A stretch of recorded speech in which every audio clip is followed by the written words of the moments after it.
ಇವತ್ತು ಕರ್ನಾಟಕ ರಾಜ್ಯದ ಒಂದು ಹೆಮ್ಮೆಯ ಜಿಲ್ಲೆ ಯಾವುದು ಅಂತಂದ್ರೆ ನಾವು ನಿನ್ನೆ ಹೇಳಿದ್ದೆವು, ಚಾಮರಾಜನಗರದಿಂದ ಆರಂಭ ಆಗಿತ್ತು ನಮ್ಮ ಪ್ರಯಾಣ.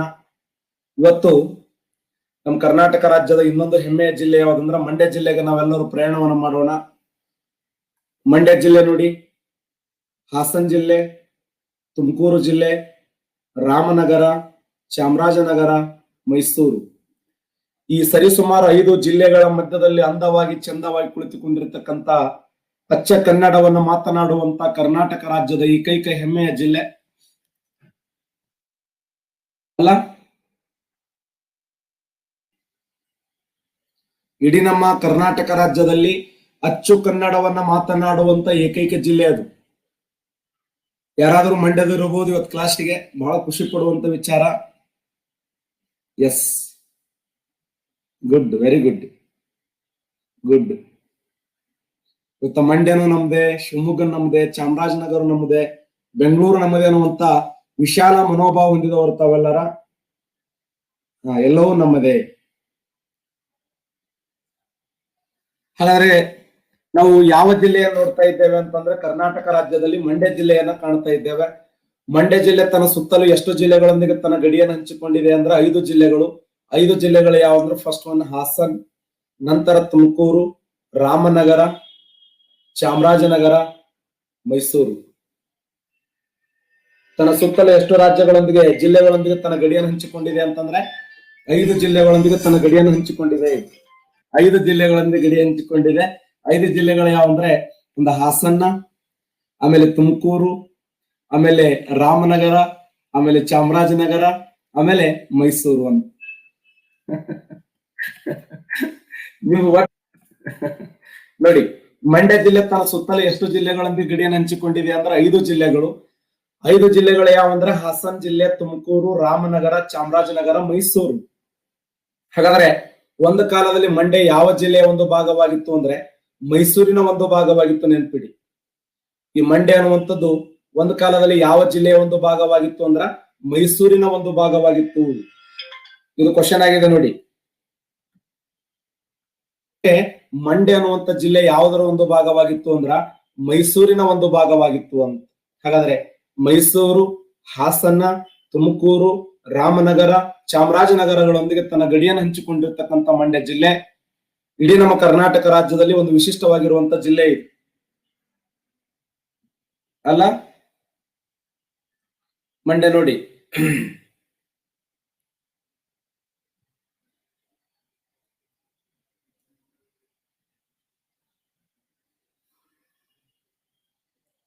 ಮಂಡ್ಯ ಜಿಲ್ಲೆ ನೋಡಿದ ತಕ್ಷಣ ನೆನಪಾಗೋದೇನು ಅಂತಂದ್ರೆ ಕರ್ನಾಟಕ ರಾಜ್ಯದಲ್ಲಿ ಒಂದು ಅಣೆಕಟ್ಟ ನೋಡ್ತೀವಿ. ಆ ಅಣೆಕಟ್ಟು ಯಾವುದು ಅಂತಂದ್ರೆ ಕನ್ನಂಬಾಡಿ ಅಣೆಕಟ್ಟು ಅಂತ. ನಾನು ನಿನ್ನೆ ಹೇಳ್ತಾ ಇದ್ದೆ, ನಮ್ಮ ಕರ್ನಾಟಕ ರಾಜ್ಯದ ಒಂದು ಹೆಮ್ಮೆಯ ಅಣೆಕಟ್ಟು ಕನ್ನಂಬಾಡಿ ಅಣೆಕಟ್ಟು ಅಂತ ಕರಿತೀವಿ. KRS ಅಣೆಕಟ್ಟು ಅಂದ್ರು ಒಂದೇ, ಕನ್ನಂಬಾಡಿ ಅಣೆಕಟ್ಟು ಅಂದ್ರು ಒಂದೇ. 1911ರಿಂದ ಆರಂಭ ಆಗಿ 1932ರವರೆಗೆ ಅಣೆಕಟ್ಟನ್ನು ಕಟ್ಟಲಾಯಿತು ಅಂತ. ಯಾವ ಅಣೆಕಟ್ಟನ್ನು ಕಟ್ಟುವಂತ ಸಮಯದಲ್ಲಿ ತಮಿಳಿಗರು ವಿರೋಧ ಮಾಡಿದ್ರೋ, ಮದ್ರಾಸ್ ಸರ್ಕಾರ ವಿರೋಧ ಮಾಡಿತ್ತೋ, ಸರ್ ಎಂ ವಿಶ್ವೇಶ್ವರಯ್ಯ ಅವರು ಅದನ್ನೆಲ್ಲವನ್ನ ಹೋಗಲಾಡಿಸಿ ಎಷ್ಟೋ ಜನ ಬೈದಿದ್ರೆ ನಿಮ್ ಕಾವೇರಿ ನದಿ ಅಡ್ಡಲಾಗಿ ಅಣೆಕಟ್ಟ ಕಟ್ಟಕ್ಕೆ ಏನ್ ಸಾಧ್ಯ ಇದೆ? ನೋಡಿ, ಎಲ್ಲ ಕಾವೇರಿ ನದಿ ನೀರು ನೋಡಿ ಅಣೆಕಟ್ಟು ಹೆಂಗಿದೆ ನೋಡಿ, ರೋಮಾಂಚನ ಅನಿಸ್ತದೆ ನಮ್ಗೆ. ಕನ್ನಂಬಾಡಿ ಅಣೆಕಟ್ಟು ಸ್ವಯಂ ಚಾಲಿತ ಬಾಗಿಲುಗಳನ್ನು ಒಳಗೊಂಡಿರ್ತಕ್ಕಂಥ ಭಾರತ ದೇಶದ ಏಕೈಕ ಅಣೆಕಟ್ಟು ಅಂದ್ರೆ ಕನ್ನಂಬಾಡಿ ಅಣೆಕಟ್ಟು. 152 ಗೇಟ್ಗಳದಾವೆ. ಆ 152 ಗೇಟ್ಗಳ ಹೆಂಗದಾವ ಅಂದ್ರೆ ಸ್ವಯಂ ಚಾಲಿತ ಬಾಗಿಲುಗಳು. ನೋಡಿ ಹೆಂಗಿದೆ, ಇಲ್ಲಿ ನೀರು ಪೂರ್ತಿ ಎಲ್ಲ ಸಂಪೂರ್ಣ ನೀರು. ಸರ್ ಎಂ ವಿಶ್ವೇಶ್ವರಯ್ಯರು ಕಟ್ಟಿರ್ತಕ್ಕಂಥ ಅಣೆಕಟ್ಟು ಕನ್ನಂಬಾಡಿ ಅಣೆಕಟ್ಟು ಅಂತ ಕರಿತೀವಿ. ಸರಿಸುಮಾರು 152 ಗೇಟ್ಗಳನ್ನು ಒಳಗೊಂಡಿರ್ತಕ್ಕಂಥ ಅಣೆಕಟ್ಟು ಅಲ್ಲ. ಸರ್ ಎಂ ವಿಶ್ವೇಶ್ವರಯ್ಯವರ ನೇತೃತ್ವದಲ್ಲಿ ಕಟ್ಟಿರ್ತಕ್ಕಂಥ ಅಣೆಕಟ್ಟು ಕನ್ನಂಬಾಡಿ ಅಣೆಕಟ್ಟು. ಒಂದು ಕಾಲದಲ್ಲಿ ಮದ್ರಾಸ್ ಸರ್ಕಾರ ವಿರೋಧ ಮಾಡಿತ್ತು. ಮದ್ರಾಸ್ ಸರ್ಕಾರದ ಏನ್ ಮಾಡಿತ್ತು ಅಂತಂದ್ರೆ ಸಂಪೂರ್ಣವಾಗಿ ವಿರೋಧ ಮಾಡಿದಂತ ಸಮಯದಲ್ಲಿ ಅಂತ ವಿರೋಧ ಮಾಡಿದಂತ ಸಂದರ್ಭದಲ್ಲಿ ಕೂಡ ಅಣೆಕಟ್ಟನ್ನು ಕಟ್ಟಲಕ್ಕೆ ಪ್ರಾರಂಭ ಮಾಡ್ತಾರೆ. ಯಾರು ಅಂತಂದ್ರೆ ಸರ್ ಎಂ ವಿಶ್ವೇಶ್ವರಯ್ಯ ಅವರು.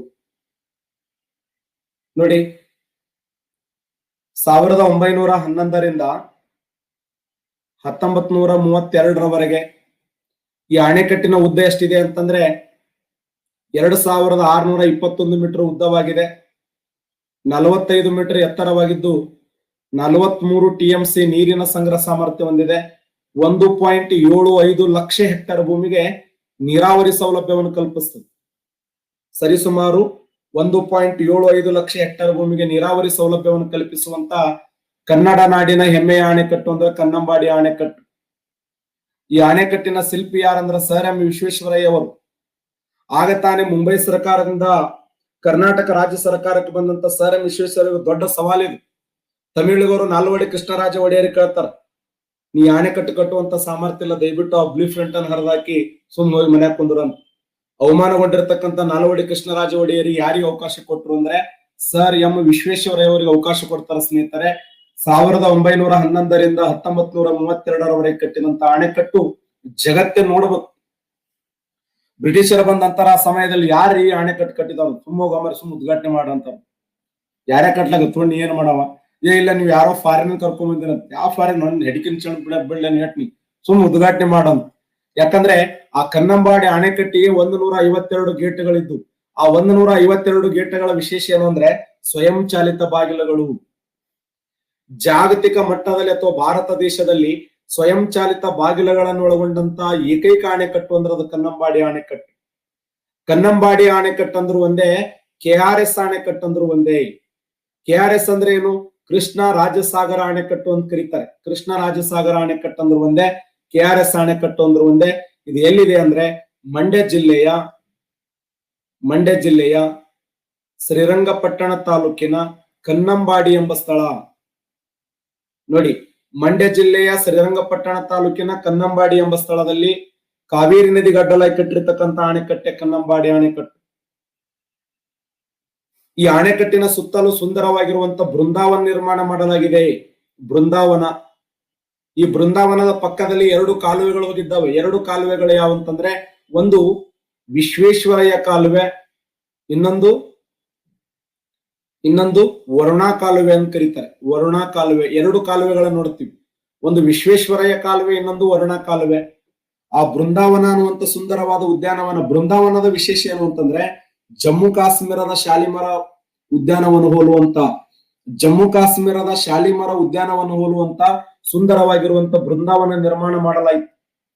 ಯಾಕಂದ್ರೆ ಜಮ್ಮು ಕಾಶ್ಮೀರದಲ್ಲಿ ಶಾಲಿಮರ ಉದ್ಯಾನ ನಿರ್ಮಾಣ ಮಾಡಿದವರು ಯಾರು? ಜಹಾಂಗೀರ. ನೋಡಿ, ಜಹಾಂಗೀರ ಜಮ್ಮು ಕಾಶ್ಮೀರದಲ್ಲಿ ಶಾಲಿಮರ ಉದ್ಯಾನವನ್ನು ನಿರ್ಮಾಣ ಮಾಡಿದ್ರೆ, ಲಾಹೋರದಲ್ಲಿ ಶಾಲಿಮರ ಉದ್ಯಾನ ನಿರ್ಮಾಣ ಮಾಡಿದವರು,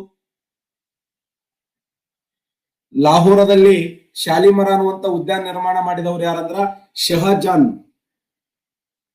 ಶಹಜಾನ ಈ ಒಂದು ಲಾಹೋರದಲ್ಲಿ ಶಾಲಿಮರ ಉದ್ಯಾನವನ್ನು ನಿರ್ಮಾಣ ಮಾಡಿದರೆ, ಜಹಾಂಗೀರ ಜಮ್ಮು ಕಾಶ್ಮೀರದಲ್ಲಿ ಶಾಲಿಮರ ಉದ್ಯಾನವನ್ನು ನಿರ್ಮಾಣ ಮಾಡ್ತಾನೆ. ಹಾಗಾದ್ರೆ ಆ ಜಮ್ಮು ಕಾಶ್ಮೀರದಲ್ಲಿರುವಂತ ಶಾಲಿಮರ ಉದ್ಯಾನವನ ಹೋಲುವಂತ ಸುಂದರವಾದ ಬೃಂದಾವನವನ್ನು ಎಲ್ಲಿ ನಿರ್ಮಾಣ ಮಾಡಲಾಯಿತು ಅಂದ್ರೆ ಈ ಮಂಡ್ಯ ಜಿಲ್ಲೆಯಲ್ಲಿ ನಿರ್ಮಾಣ ಮಾಡಲಾಯಿತು. ಆ ಮಂಡ್ಯ ಜಿಲ್ಲೆಯಲ್ಲಿ ನೋಡ್ಲಕ್ ಎಷ್ಟು ಸುಂದರವಾಗಿದೆ ನೋಡಿ. ಇಲ್ಲಿ ಕನ್ನಂಬಾಡಿ ಅಣೆಕಟ್ಟಿದೆ ಈ ಭಾಗದಲ್ಲಿ. ಆ ಕನ್ನಂಬಾಡಿ ಅಣೆಕಟ್ಟಿನ ಕೆಳಭಾಗದಲ್ಲಿ ಬೃಂದಾವನ ಇದೆ. ಈ ಬೃಂದಾವನಕ್ಕೆ ಭೇಟಿ ಕೊಟ್ಟಂತ ಗಾಂಧೀಜಿಯವರು ಭೇಟಿ ಕೊಡ್ತಾರೆ. ಗಾಂಧೀಜಿಯವರು ಭೇಟಿ ಕೊಟ್ಟು ಬಹಳಷ್ಟು ಖುಷಿ ಪಡ್ತಾರೆ. ಮತ್ 4-5 ಮಂದಿ ಕರ್ಕೊಂಡ್ ಬಂದು ಅವರಿಗೆ ಮಜ್ಜಿಗೆ ಕುಡಿಸಿ ಸುಮ್ಮನೆ ಹಿಂಗ್ ಮಾಡಕ್ ಹೋಗ್ಬೇಡ್ರಿ ಅಂತೇಳಿ ಮತ್ತ ಅವ್ರಿಗೆ ಒಂದು ಪ್ಲೇಟ್ ಪಾನಿಪುರಿ ತಿನ್ನಿಸಿ ಅದು ಸುಮ್ ಕುಂದ್ರಲ್ಲ. ಮಹಾತ್ಮ ಗಾಂಧೀಜಿ ತನ್ನ ಪತ್ರಿಕೆಯಾಗಿರುವಂತ ಹರಿಜನ ಅನ್ನುವಂತ ಪತ್ರಿಕೆಯಲ್ಲಿ, ಹರಿಜನ ಎಂಬ ಪತ್ರಿಕೆಯಲ್ಲಿ ಏನು ಬರೀತಾರ ಅಂತಂದ್ರೆ, ನಾ ಕಂಡ ನಿಜವಾದ ರಾಮರಾಜ್ಯ ಅಂತಂದ್ರೆ ಅದು ಮೈಸೂರು ಸಾಮ್ರಾಜ್ಯ ಅಂತ ಹೇಳ್ತಾರೆ. ನಾ ಕಂಡಿರ್ತಕ್ಕಂಥ ನಿಜವಾದ ರಾಮರಾಜ್ಯ ಯಾವ್ದಂದ್ರೆ ಅದು ಮೈಸೂರು ಸಾಮ್ರಾಜ್ಯ ಅಂತ ಹೇಳಿ ಕರೀತಾರೆ. ಯಾರು? ಮಹಾತ್ಮ ಗಾಂಧೀಜಿ ಅವರು. ಮತ್ತೆ ಅಷ್ಟೇ ಅಲ್ಲದೆ ನಾಲ್ವಡಿ ಕೃಷ್ಣರಾಜ ಒಡೆಯವರನ್ನ ರಾಜರ್ಷಿ ಅಂತ ಕರೀತಾರೆ. ನಾಲ್ವಡಿ ಕೃಷ್ಣರಾಜ ಒಡೆಯರನ್ನ ರಾಜರ್ಷಿ ಅಂತ ಕರೆದವ್ರು ಯಾರು ಅಂತಂದ್ರೆ ಮಹಾತ್ಮ ಗಾಂಧೀಜಿ ಅವ್ರ ನೆನ್ಪಿಡಿ. ಅಲ್ಲ ಯಾರೋ ನಿಮ್ ಗಾಂಧಿ ಅನ್ಬಾರ್ದಪ್ಪ ಹಂಗ. ಗಾಂಧೀಜಿ ಅವರು ಈ ದೇಶ ಕಂಡ ಅಪರೂಪದ ವ್ಯಕ್ತಿ, ನಿಮ್ ಮಾಯಿ. ಒಟ್ಟಾರೆಯಾಗಿ ಗಾಂಧೀಜಿಯವರು ಯಾವ ಸಾಮ್ರಾಜ್ಯವನ್ನ ರಾಮರಾಜ್ಯ ಎಂದು ಕರೆದರು ಅಂತಂದ್ರೆ ಅದು ಮೈಸೂರು ಸಾಮ್ರಾಜ್ಯವನ್ನ ರಾಮರಾಜ್ಯ ಅಂತ ಕರೆದರು. ಇಲ್ಲಿ ಮಹಾತ್ಮ ಗಾಂಧೀಜಿಯವರು ಹರಿಜನ ಎಂಬ ಪತ್ರಿಕೆಯಲ್ಲಿ ಯಾರನ್ನ ರಾಜರ್ಷಿ ಅಂತ ಕರೆದರಂದ್ರೆ ನಾಲ್ವಡಿ ಕೃಷ್ಣರಾಜ ಒಡೆಯರನ್ನ. ಇವತ್ತಿಗೂ ಆ ಮಂಡ್ಯ ಜಿಲ್ಲೆಯ ಸಮಗ್ರವಾಗಿರುವಂತ ನೀರಾವರಿ ಯೋಜನೆಯನ್ನು ಕಲ್ಪಿಸುವಂತ ಕನ್ನಡ ನಾಡಿನ ಒಂದು ಅದ್ಭುತವಾದ ಅಣೆಕಟ್ಟು ಅಂದ್ರೆ ಅದು ಕನ್ನಂಬಾಡಿ ಅಣೆಕಟ್ಟು. ಕನ್ನಂಬಾಡಿ ಅಣೆಕಟ್ಟು ಅಂದ್ರು ಒಂದೇ, KRS ಅಣೆಕಟ್ಟು ಅಂದ್ರು ಒಂದೇ. ಕನ್ನಂಬಾಡಿ ಅಣೆಕಟ್ಟಿಗೆ ಏನಂತ ಹೆಸರು ಕೊಡಲಾಗಿದೆ ಅಂತಂದ್ರೆ KRS ಅಣೆಕಟ್ಟು ಅಂತ ಹೆಸರು ಕೊಡಲಾಗಿದೆ. ಯಾಕಂದ್ರೆ ನಾಲ್ವಡಿ ಕೃಷ್ಣರಾಜ ಒಡೆಯರಲ್ಲಿ ಕಟ್ಟಿರ್ತಕ್ಕಂಥ ಅಣೆಕಟ್ಟು ಇದು. ಇನ್ನು ಮಂಡ್ಯ ಜಿಲ್ಲೆಯಲ್ಲಿ ನಿಮ್ಗೆ ಗೊತ್ತಿರಲಿ ಅದ್ಭುತವಾಗಿರುವಂತ ಒಂದು ಪಕ್ಷಿಧಾಮ ಇದೆ, ಪಕ್ಷಿಧಾಮ. ಮಂಡ್ಯ ಜಿಲ್ಲೆಯ ಅದ್ಭುತವಾದ ಪಕ್ಷಿಧಾಮ ಯಾವುದು ಅಂತಂದ್ರೆ ರಂಗನತಿಟ್ಟು ಪಕ್ಷಿಧಾಮ ಅಂತ. ರಂಗನತಿಟ್ಟು ಪಕ್ಷಿಧಾಮ ಇದು ಕ್ವಶನ್ ಆಗಿದೆ ನೋಡಿ. ರಂಗನತಿಟ್ಟು ಪಕ್ಷಿಧಾಮ ಎಲ್ಲಿದೆ ಅಂದ್ರೆ ಮಂಡ್ಯ ಜಿಲ್ಲೆಯಲ್ಲಿ ಕಂಡು ಬರುತ್ತದೆ. ಮಂಡ್ಯ ಜಿಲ್ಲೆಯ ರಂಗನತಿಟ್ಟು ಪಕ್ಷಿಧಾಮ. ಈ ಪಕ್ಷಿಧಾಮದ ಇನ್ನೊಂದು ವಿಶೇಷ ಏನು ಅಂತಂದ್ರೆ ಇದು ಅಂತಾರಾಷ್ಟ್ರೀಯ ಪಕ್ಷಿಗಳಿಗೆ ಫೇಮಸ್ ಆಗಿದೆ. ಇಂಟರ್ನ್ಯಾಷನಲ್ ಬರ್ಡ್ಸ್, ಅಂತಾರಾಷ್ಟ್ರೀಯ ಪಕ್ಷಿಧಾಮ. ಇದು ಘೋಷಣೆಯಾಗಿರುವಂತ ವರ್ಷ ಯಾವಾಗ ಅಂದ್ರೆ 1940. ಕರ್ನಾಟಕ ರಾಜ್ಯದಲ್ಲಿ ಒಟ್ಟು 2 ಅಂತಾರಾಷ್ಟ್ರೀಯ ಪಕ್ಷಿಧಾಮಗಳದಾವೆ. ಒಂದು ರಂಗನತಿಟ್ಟು ಪಕ್ಷಿಧಾಮ ಒಂದು, ಆದರೆ ಇನ್ನೊಂದು ಯಾದಗಿರಿ ಜಿಲ್ಲೆಯಲ್ಲಿ ಬೋನಾಳ ಪಕ್ಷಿಧಾಮ ಅಂತ. ಯಾದಗಿರಿ ಜಿಲ್ಲೆಯ ಬೋನಾಳ ಪಕ್ಷಿಧಾಮ ಇನ್ನೊಂದು, ಮಂಡ್ಯ ಜಿಲ್ಲೆಯ ರಂಗನತಿಟ್ಟು ಪಕ್ಷಿಧಾಮ. ಇದು ಘೋಷಣೆಯಾಗಿರುವಂತ ವರ್ಷ 1940. ಇದನ್ನು ಘೋಷಣೆ ಮಾಡಿದವರು ಯಾರಂದ್ರೆ ಪಕ್ಷಿ ಪ್ರೇಮಿ ಸಲೀಂ ಅಲಿ ಅವರು. ಅವರು ಬರೆದಂತ ಆತ್ಮಕಥನ ಯಾವ್ದಂದ್ರೆ my life is my bird ಅನ್ನುವಂತ ಆತ್ಮಕಥನವನ್ನು ಬರೀತಾರೆ. My life is my bird ಅನ್ನುವಂತ ಆತ್ಮಕಥನದಲ್ಲಿ ಅವ್ರು ಹೇಳ್ತಾರೆ ಭೂಮಿಯ ಮೇಲೆ ಅದ್ಭುತವಾದ ಪಕ್ಷಿಧಾಮದಲ್ಲಿ ಈ ರಂಗನತಿಟ್ಟು ಪಕ್ಷಿಧಾಮ ಕೂಡ ಒಂದು ಅಂತ. ಯಾಕಂದ್ರೆ ನಾ ಕಂಡಿರ್ತಕ್ಕಂಥ ನಿಜವಾದ ಪಕ್ಷಿಗಳ ಕಾಶಿ ಯಾವ್ದಂದ್ರೆ ರಂಗನತಿಟ್ಟು ಪಕ್ಷಿಧಾಮ ಅಂತ. ಅವ್ರ ಪುಸ್ತಕದಲ್ಲಿ ಹೇಳ್ತಾರೆ ಪ್ರಪಂಚದ ಸರಿಸುಮಾರು 48 ದೇಶಕ್ಕಿಂತ ಹೆಚ್ಚು ಪಕ್ಷಿದವರು. ಪ್ರಪಂಚದ ಬೇರೆ ಬೇರೆ ದೇಶಗಳಿಂದ 48 ದೇಶಕ್ಕಿಂತ ಹೆಚ್ಚು ಪಕ್ಷಿಗಳು ಕರ್ನಾಟಕ ರಾಜ್ಯಕ್ಕೆ ಬರುವಾಗ ಕರ್ನಾಟಕದ ಪಕ್ಷಿಗಳು ಚಪ್ಪಾಳೆ ತಟ್ಟಿ ವೆಲ್ಕಮ್ ಮಾಡಿಕೊಂಡು ಅವುಗಳಿಗೆ ಗೂಡು ಕಟ್ಲಕ್ ಅವಕಾಶವನ್ನು ಕೊಟ್ಟು ಅವೆಲ್ಲ ಗೂಡು ಕಟ್ಟಿ ಮೊಟ್ಟೆ ಇಟ್ಟು ಮರಿ ಹಾಕಿ ಹೋಗುವಾಗ ಇಡೀ ರಾಜ್ಯಾದ್ಯಂತ ಸುತ್ತಾಡಿಸಿ ಉಣಿಸಿ ತಿನಿಸಿ ಹೋಗುವಾಗ ಅವು ನೋಡಿ ಇವು ಅಳತಾವಂತ, ಇವು ನೋಡಿ ಅವು ಅಳತಾವಂತ ಹೇಳಿದ್ದು ನಾನಲ್ಲ, ಪಕ್ಷಿ ಪ್ರೇಮಿಯಾಗಿರುವಂತ ಸಲೀಂ ಅಲಿ ಅವರು. ಯಾಕಂದ್ರೆ ಮೂಕನ ಮಾತ ಮೂಕನ ತಾಯಿ ಗೊತ್ತಂತ. ನಮ್ ಕಡೆ ಹಳ್ಳಿಯಾಗ ಹೇಳ್ತಾರೆ ಮೂಕನ ಮಾತ ಮೂಕನ ತಾಯಿ ಗೊತ್ತಂತ. ಹಂಗ ಆ ಪಕ್ಷಿಗಳ ವಿಚಾರವನ್ನ ಅದನ್ನ ಅರ್ಥ ಮಾಡಿಕೊಂಡವ್ರು ಯಾರು ಅಂದ್ರ ಸಲೀಂ ಅಲಿ ಅವರು. ಪಕ್ಷಿ ಪ್ರೇಮಿಯವ್ರ ಹೇಳ್ತ ಸಲೀಂ ಅಲಿ ಅವ್ರ ಈ ಮಾತನ್ನ. ಯಾಕಂದ್ರೆ ನಮಗ್ ಕಾಗೆ ಯಾವ್ದೋ ನಮಗ್ ಗುಬ್ಬಿ ಯಾವ್ದೋ ನಮ್ಗೆ ಗೊತ್ತಾಗಿಲ್ಲ. ಮತ್ತ ಅವ್ರು ಹೇಳ್ತಿರತ್ತ ಇದೇ ದೇಶದ ಪಕ್ಷಿ ಅಂತ ಹೇಳ್ತಿರತ್ತ. ಅಷ್ಟ್ರ ಮಟ್ಟಿಗೆ ಪಕ್ಷಿಗಳ ಬಗ್ಗೆ ಅವರು ಅಧ್ಯಯನ ಮಾಡಿದ್ರು ಅಲ್ಲ. ಹಾಗಾದ್ರೆ ಸಲೀಂ ಅಲಿ ಅವರು ಕ್ವಶನ್ ಕೇಳಿದ್ದಾನೆ, ಸಲೀಂ ಅಲಿ ಪಕ್ಷಿಧಾಮ ಯಾವ ರಾಜ್ಯದಲ್ಲಿ ಇದೆ ಅಂದ್ರೆ ಗೋವಾ ರಾಜ್ಯದಲ್ಲಿ ಕಂಡು ಬರ್ತದೆ ನೋಡಿ. ಸಲೀಂ ಅಲಿ ಪಕ್ಷಿಧಾಮ ಯಾವ ರಾಜ್ಯದಲ್ಲಿ ಇದೆ ಅಂದ್ರೆ ಗೋವಾ ರಾಜ್ಯದಲ್ಲಿ ಕಂಡು ಬರುತ್ತದೆ. Point number 1. ಪಾಯಿಂಟ್ ನಂಬರ್ 2 ಏನು ಅಂತಂದ್ರೆ ಸಲೀಂ ಅಲಿ ಅನ್ನುವಂತ ರಾಷ್ಟ್ರೀಯ ಉದ್ಯಾನವನ ಇದೆ, ಅದು ಎಲ್ಲಿದೆ ಅಂದ್ರೆ ಜಮ್ಮು ಕಾಶ್ಮೀರದಲ್ಲಿದೆ. ಇದು ಕ್ವಶನ್ ಕೇಳಿದ್ದಾನೆ. ಸಲೀಂ ಅಲಿ ಅನ್ನುವಂತ ರಾಷ್ಟ್ರೀಯ ಉದ್ಯಾನವನ ಇರೋದು ಜಮ್ಮು ಕಾಶ್ಮೀರದಲ್ಲಿ. ಸಲೀಂ ಅಲಿ ಪಕ್ಷಿಧಾಮ ಎಲ್ಲಿದೆ ಅಂದ್ರೆ ಗೋವಾ ರಾಜ್ಯದಲ್ಲಿ ಕಂಡು ಬರ್ತದೆ. ಪೋಸ್ಟ್ಗಳ ಮೇಲೆ ಪೋಸ್ಟ್ಗಳು ಕರಿತಾ ಇದ್ದಾನೆ. PSI ಸುರಿಮಳೆ ಇದು ಅಲ್ಲ. 545 PSI ಒಂದು ಗುಂಪಾದರೆ ಇನ್ನೊಂದು 300ಕ್ಕಿಂತ ಹೆಚ್ಚು. ಇಂಥ ಒಂದು ಅವಕಾಶವನ್ನು ನೀವು ಮಿಸ್ ಮಾಡ್ಕೋಬಾರದು. 380 PSI ಪೋಸ್ಟ್ಗಳನ್ನು ಸಾಮಾನ್ಯ ಅಲ್ಲ ಇದು. ದನಗರಿಸಿ ಬಿಡ್ಬೇಕು, ನೀವು ತೋಟೆ ಎತ್ತಿ ಬಿಡ್ರಿ ಸಾರೆ. ಎಸ್ ನೋಡಿ, ಯಾದಗಿರಿ ಜಿಲ್ಲೆಯ ಬೋನಾಳ ಪಕ್ಷಿಧಾಮ ಒಂದು. ಇವೆರಡು ಏನಪ್ಪಾ ಅಂದ್ರೆ ಇಂಟರ್ನ್ಯಾಷನಲ್ ಬರ್ಡ್ ಸೆಂಚುರಿ ಅಂತ ಕರೀತಾರೆ. ಇದೇ ಮಂಡ್ಯ ಜಿಲ್ಲೆಯಲ್ಲಿ ಇನ್ನೊಂದು ಪಕ್ಷಿಧಾಮ ಇದೆ. ಇದೇ ಮಂಡ್ಯ ಜಿಲ್ಲೆಯಲ್ಲಿ ಯಾವ ಪಕ್ಷಿಧಾಮ ಅಂತಂದ್ರೆ ಕೊಕ್ಕರೆ ಬೆಳ್ಳೂರು ಪಕ್ಷಿಧಾಮ ಅಂತ. ಕೊಕ್ಕರೆ, ವೆರಿ ಇಂಪಾರ್ಟೆಂಟ್, ಕೊಕ್ಕರೆ ಬೆಳ್ಳೂರು ಪಕ್ಷಿಧಾಮ.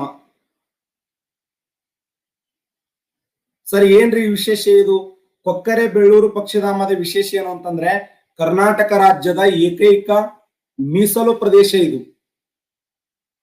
ಮೀಸಲು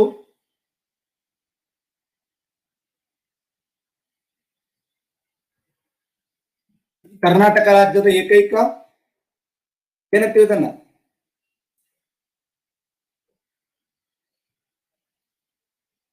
ಸಮುದಾಯ.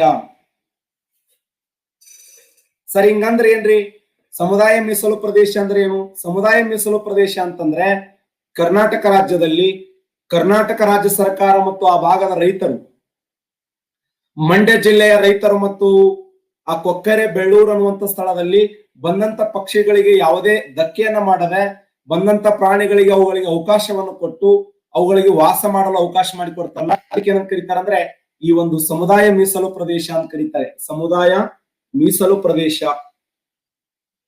ಸಮುದಾಯ ಮೀಸಲು ಪ್ರದೇಶ. ಕರ್ನಾಟಕ ರಾಜ್ಯದಲ್ಲಿ ಏಕೈಕ ಸಮುದಾಯ ಮೀಸಲು ಪ್ರದೇಶ ಕಂಡುಬರುವುದು ಮಂಡ್ಯ ಜಿಲ್ಲೆಯಲ್ಲಿ.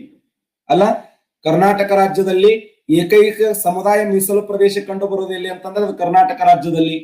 ತೋಳಧಾಮ ಎಲ್ಲಿದೆ ಕರ್ನಾಟಕ ರಾಜ್ಯದಲ್ಲಿ? ತೋಳಧಾಮ, ವೆರಿ ಗುಡ್. ತೋಳಧಾಮ ಎಲ್ಲಿದೆ? ಕೊಪ್ಪಳ ಜಿಲ್ಲೆಯ ಗಂಗಾವತಿ ತಾಲೂಕಿನ ಬಂಕಾಪುರ ಎಂಬ ಸ್ಥಳದಲ್ಲಿ ನೋಡಿ. ಕೊಪ್ಪಳ ಜಿಲ್ಲೆಯ ಗಂಗಾವತಿ ತಾಲೂಕಿನ ಬಂಕಾಪುರ ಎಂಬ ಸ್ಥಳದಲ್ಲಿ ಕರ್ನಾಟಕದ ಏಕೈಕ ತೋಳಧಾಮ ಇದೆ. ಅಲ್ಲ, ಕರ್ನಾಟಕ ರಾಜ್ಯದಲ್ಲಿ ಇತ್ತೀಚೆಗೆ ಕರಡಿಧಾಮವನ್ನು ಎಲ್ಲಿ ಸ್ಥಾಪನೆ ಮಾಡಲಾಗಿದೆ? ಕರ್ನಾಟಕ ರಾಜ್ಯದಲ್ಲಿ ಇತ್ತೀಚೆಗೆ ಕರಡಿಧಾಮವನ್ನ ಹಾಸನ ಜಿಲ್ಲೆಯ ಅರಸೀಕೆರೆ ನೋಡಿ, ಹಾಸನ ಜಿಲ್ಲೆಯ ಅರಸೀಕೆರೆಯಲ್ಲಿ ಇತ್ತೀಚೆಗೆ ಕರ್ನಾಟಕ ರಾಜ್ಯ ಸರ್ಕಾರ ಏನ್ ಮಾಡಿದೆ ಅಂದ್ರೆ ಕರಡಿಧಾಮವನ್ನ ಸ್ಥಾಪನೆ ಮಾಡಿದೆ. ಈ ತರ ಎಲ್ಲಾ ಪಾಯಿಂಟ್ ಗಳನ್ನ ನೆನಪಿ ನೋಡಿ. ಕರ್ನಾಟಕ ರಾಜ್ಯದ ಏಕೈಕ ಸಮುದಾಯ ಮೀಸಲು ಪ್ರದೇಶ ಎಲ್ಲಿದೆ ಅಂತಂದ್ರೆ ಅದು ಮಂಡ್ಯ ಜಿಲ್ಲೆಯಲ್ಲಿ ಕಂಡು ಬರ್ತದೆ. ಮಂಡ್ಯ ಜಿಲ್ಲೆಯ ಸಮುದಾಯ ಮೀಸಲು ಪ್ರದೇಶ. ನನ್ನ ಪುಸ್ತಕದ ಬಗ್ಗೆ ಹೆಚ್ಚಿಗಳನ್ನ ಹೇಳಂಗಿಲ್ಲ, ಯಾಕಂದ್ರೆ ಆ ಪುಸ್ತಕದ ಬಗ್ಗೆ ನಿಮ್ಗೆಲ್ಲ ಗೊತ್ತದೆ. ಸುಮ್ ಪುಸ್ತಕ ಹಿಡ್ಕೊಂಡು ನನ್ನ ಪುಸ್ತಕ ತೋರಿ ನನ್ನ ಪುಸ್ತಕ. ಕರ್ನಾಟಕ ರಾಜ್ಯದಲ್ಲಿ ಎರಡು ಪ್ರಮುಖವಾಗಿರುವಂತ ಪಕ್ಷಿಧಾಮಗಳು, ಒಂದು ರಂಗನತಿಟ್ಟು ಪಕ್ಷಿಧಾಮ, ಇನ್ನೊಂದು ಈ ಒಂದು ಕೊಕ್ಕರೆ ಬೆಳ್ಳೂರು ಸಮುದಾಯ ಮೀಸಲು ಪ್ರದೇಶ ಅಂತ ಹೇಳಿ ಕರೆಯಲ್ಪಡುತ್ತೀವಿ. ನೋಡಿ, ಮಂಡ್ಯ ಜಿಲ್ಲೆಯಲ್ಲಿ ಕಂಡು ಬರುವಂತ ಇದು ಪ್ರಸಿದ್ಧವಾಗಿರುವಂತ ಶಿವಪುರ ಧ್ವಜ ಸತ್ಯಾಗ್ರಹ ಸಂಬಂಧಪಟ್ಟಿರ್ತಕ್ಕಂತ ಅಂಶ ಇದು. Wow, very famous. ಮಂಡ್ಯ ಜಿಲ್ಲೆಯಲ್ಲಿ ಒಂದು ನವಿಲುಧಾಮ ಇದೆ. ನವಿಲುಧಾಮ, ಮಂಡ್ಯ ಜಿಲ್ಲೆಯ ನವಿಲುಧಾಮ ಯಾವುದು ಅಂತಂದ್ರೆ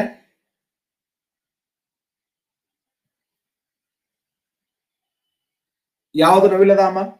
ಕರ್ನಾಟಕ ರಾಜ್ಯದಲ್ಲಿ ಎರಡು ನವಿಲುಧಾಮಗಳದಾವೆ. ಎಕ್ಸಲೆಂಟ್. ಆದಿಚುಂಚನಗಿರಿ ನವಿಲುಧಾಮ, ಚುಂಚನಗಿರಿ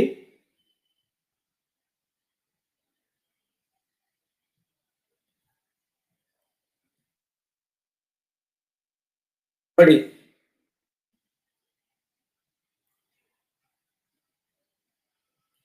ಕರ್ನಾಟಕ ರಾಜ್ಯದಲ್ಲಿ ನವಿಲುಧಾಮ ಎಲ್ಲಿದೆ ಅಂತಂದ್ರೆ ಮಂಡ್ಯ ಜಿಲ್ಲೆಯಲ್ಲಿ ಕಂಡು ಬರ್ತದೆ. ಆ ಮಂಡ್ಯ ಜಿಲ್ಲೆಯ ಆದಿಚುಂಚನಗಿರಿ ನವಿಲುಧಾಮ. ನಮ್ಮ ರಾಜ್ಯದಲ್ಲಿ ಎರಡು ನವಿಲುಧಾಮಗಳದಾವೆ. ಒಂದು ಹಾವೇರಿ ಜಿಲ್ಲೆಯ ಬಂಕಾಪುರ ಅನ್ನುವಂತ ನವಿಲುಧಾಮ,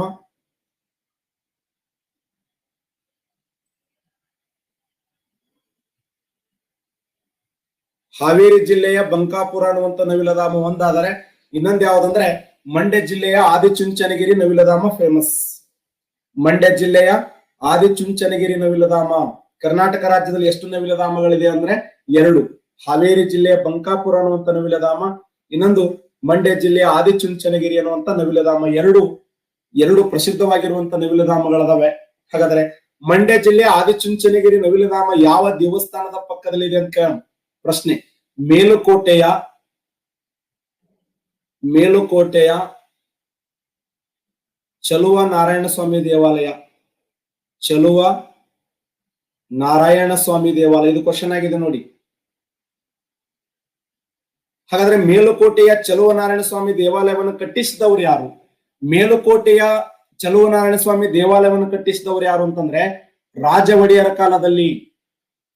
ಅಲ್ಲ, ಮೇಲುಕೋಟೆಯ ಚಲುವ ನಾರಾಯಣ ಸ್ವಾಮಿ ದೇವಾಲಯವನ್ನು ಕಟ್ಟಿಸಿದವರು ಯಾರು ಅಂತಂದ್ರೆ ಇದನ್ನು ಕಟ್ಟಿಸಿದವರು ಹೊಯ್ಸಳ ಸಾಮ್ರಾಜ್ಯದ ಪ್ರಸಿದ್ಧ ದೊರೆಯಾಗಿರುವಂತ ವಿಷ್ಣುವರ್ಧನ್ ಇದನ್ನು ಕಟ್ಟಿಸ್ತಾನೆ.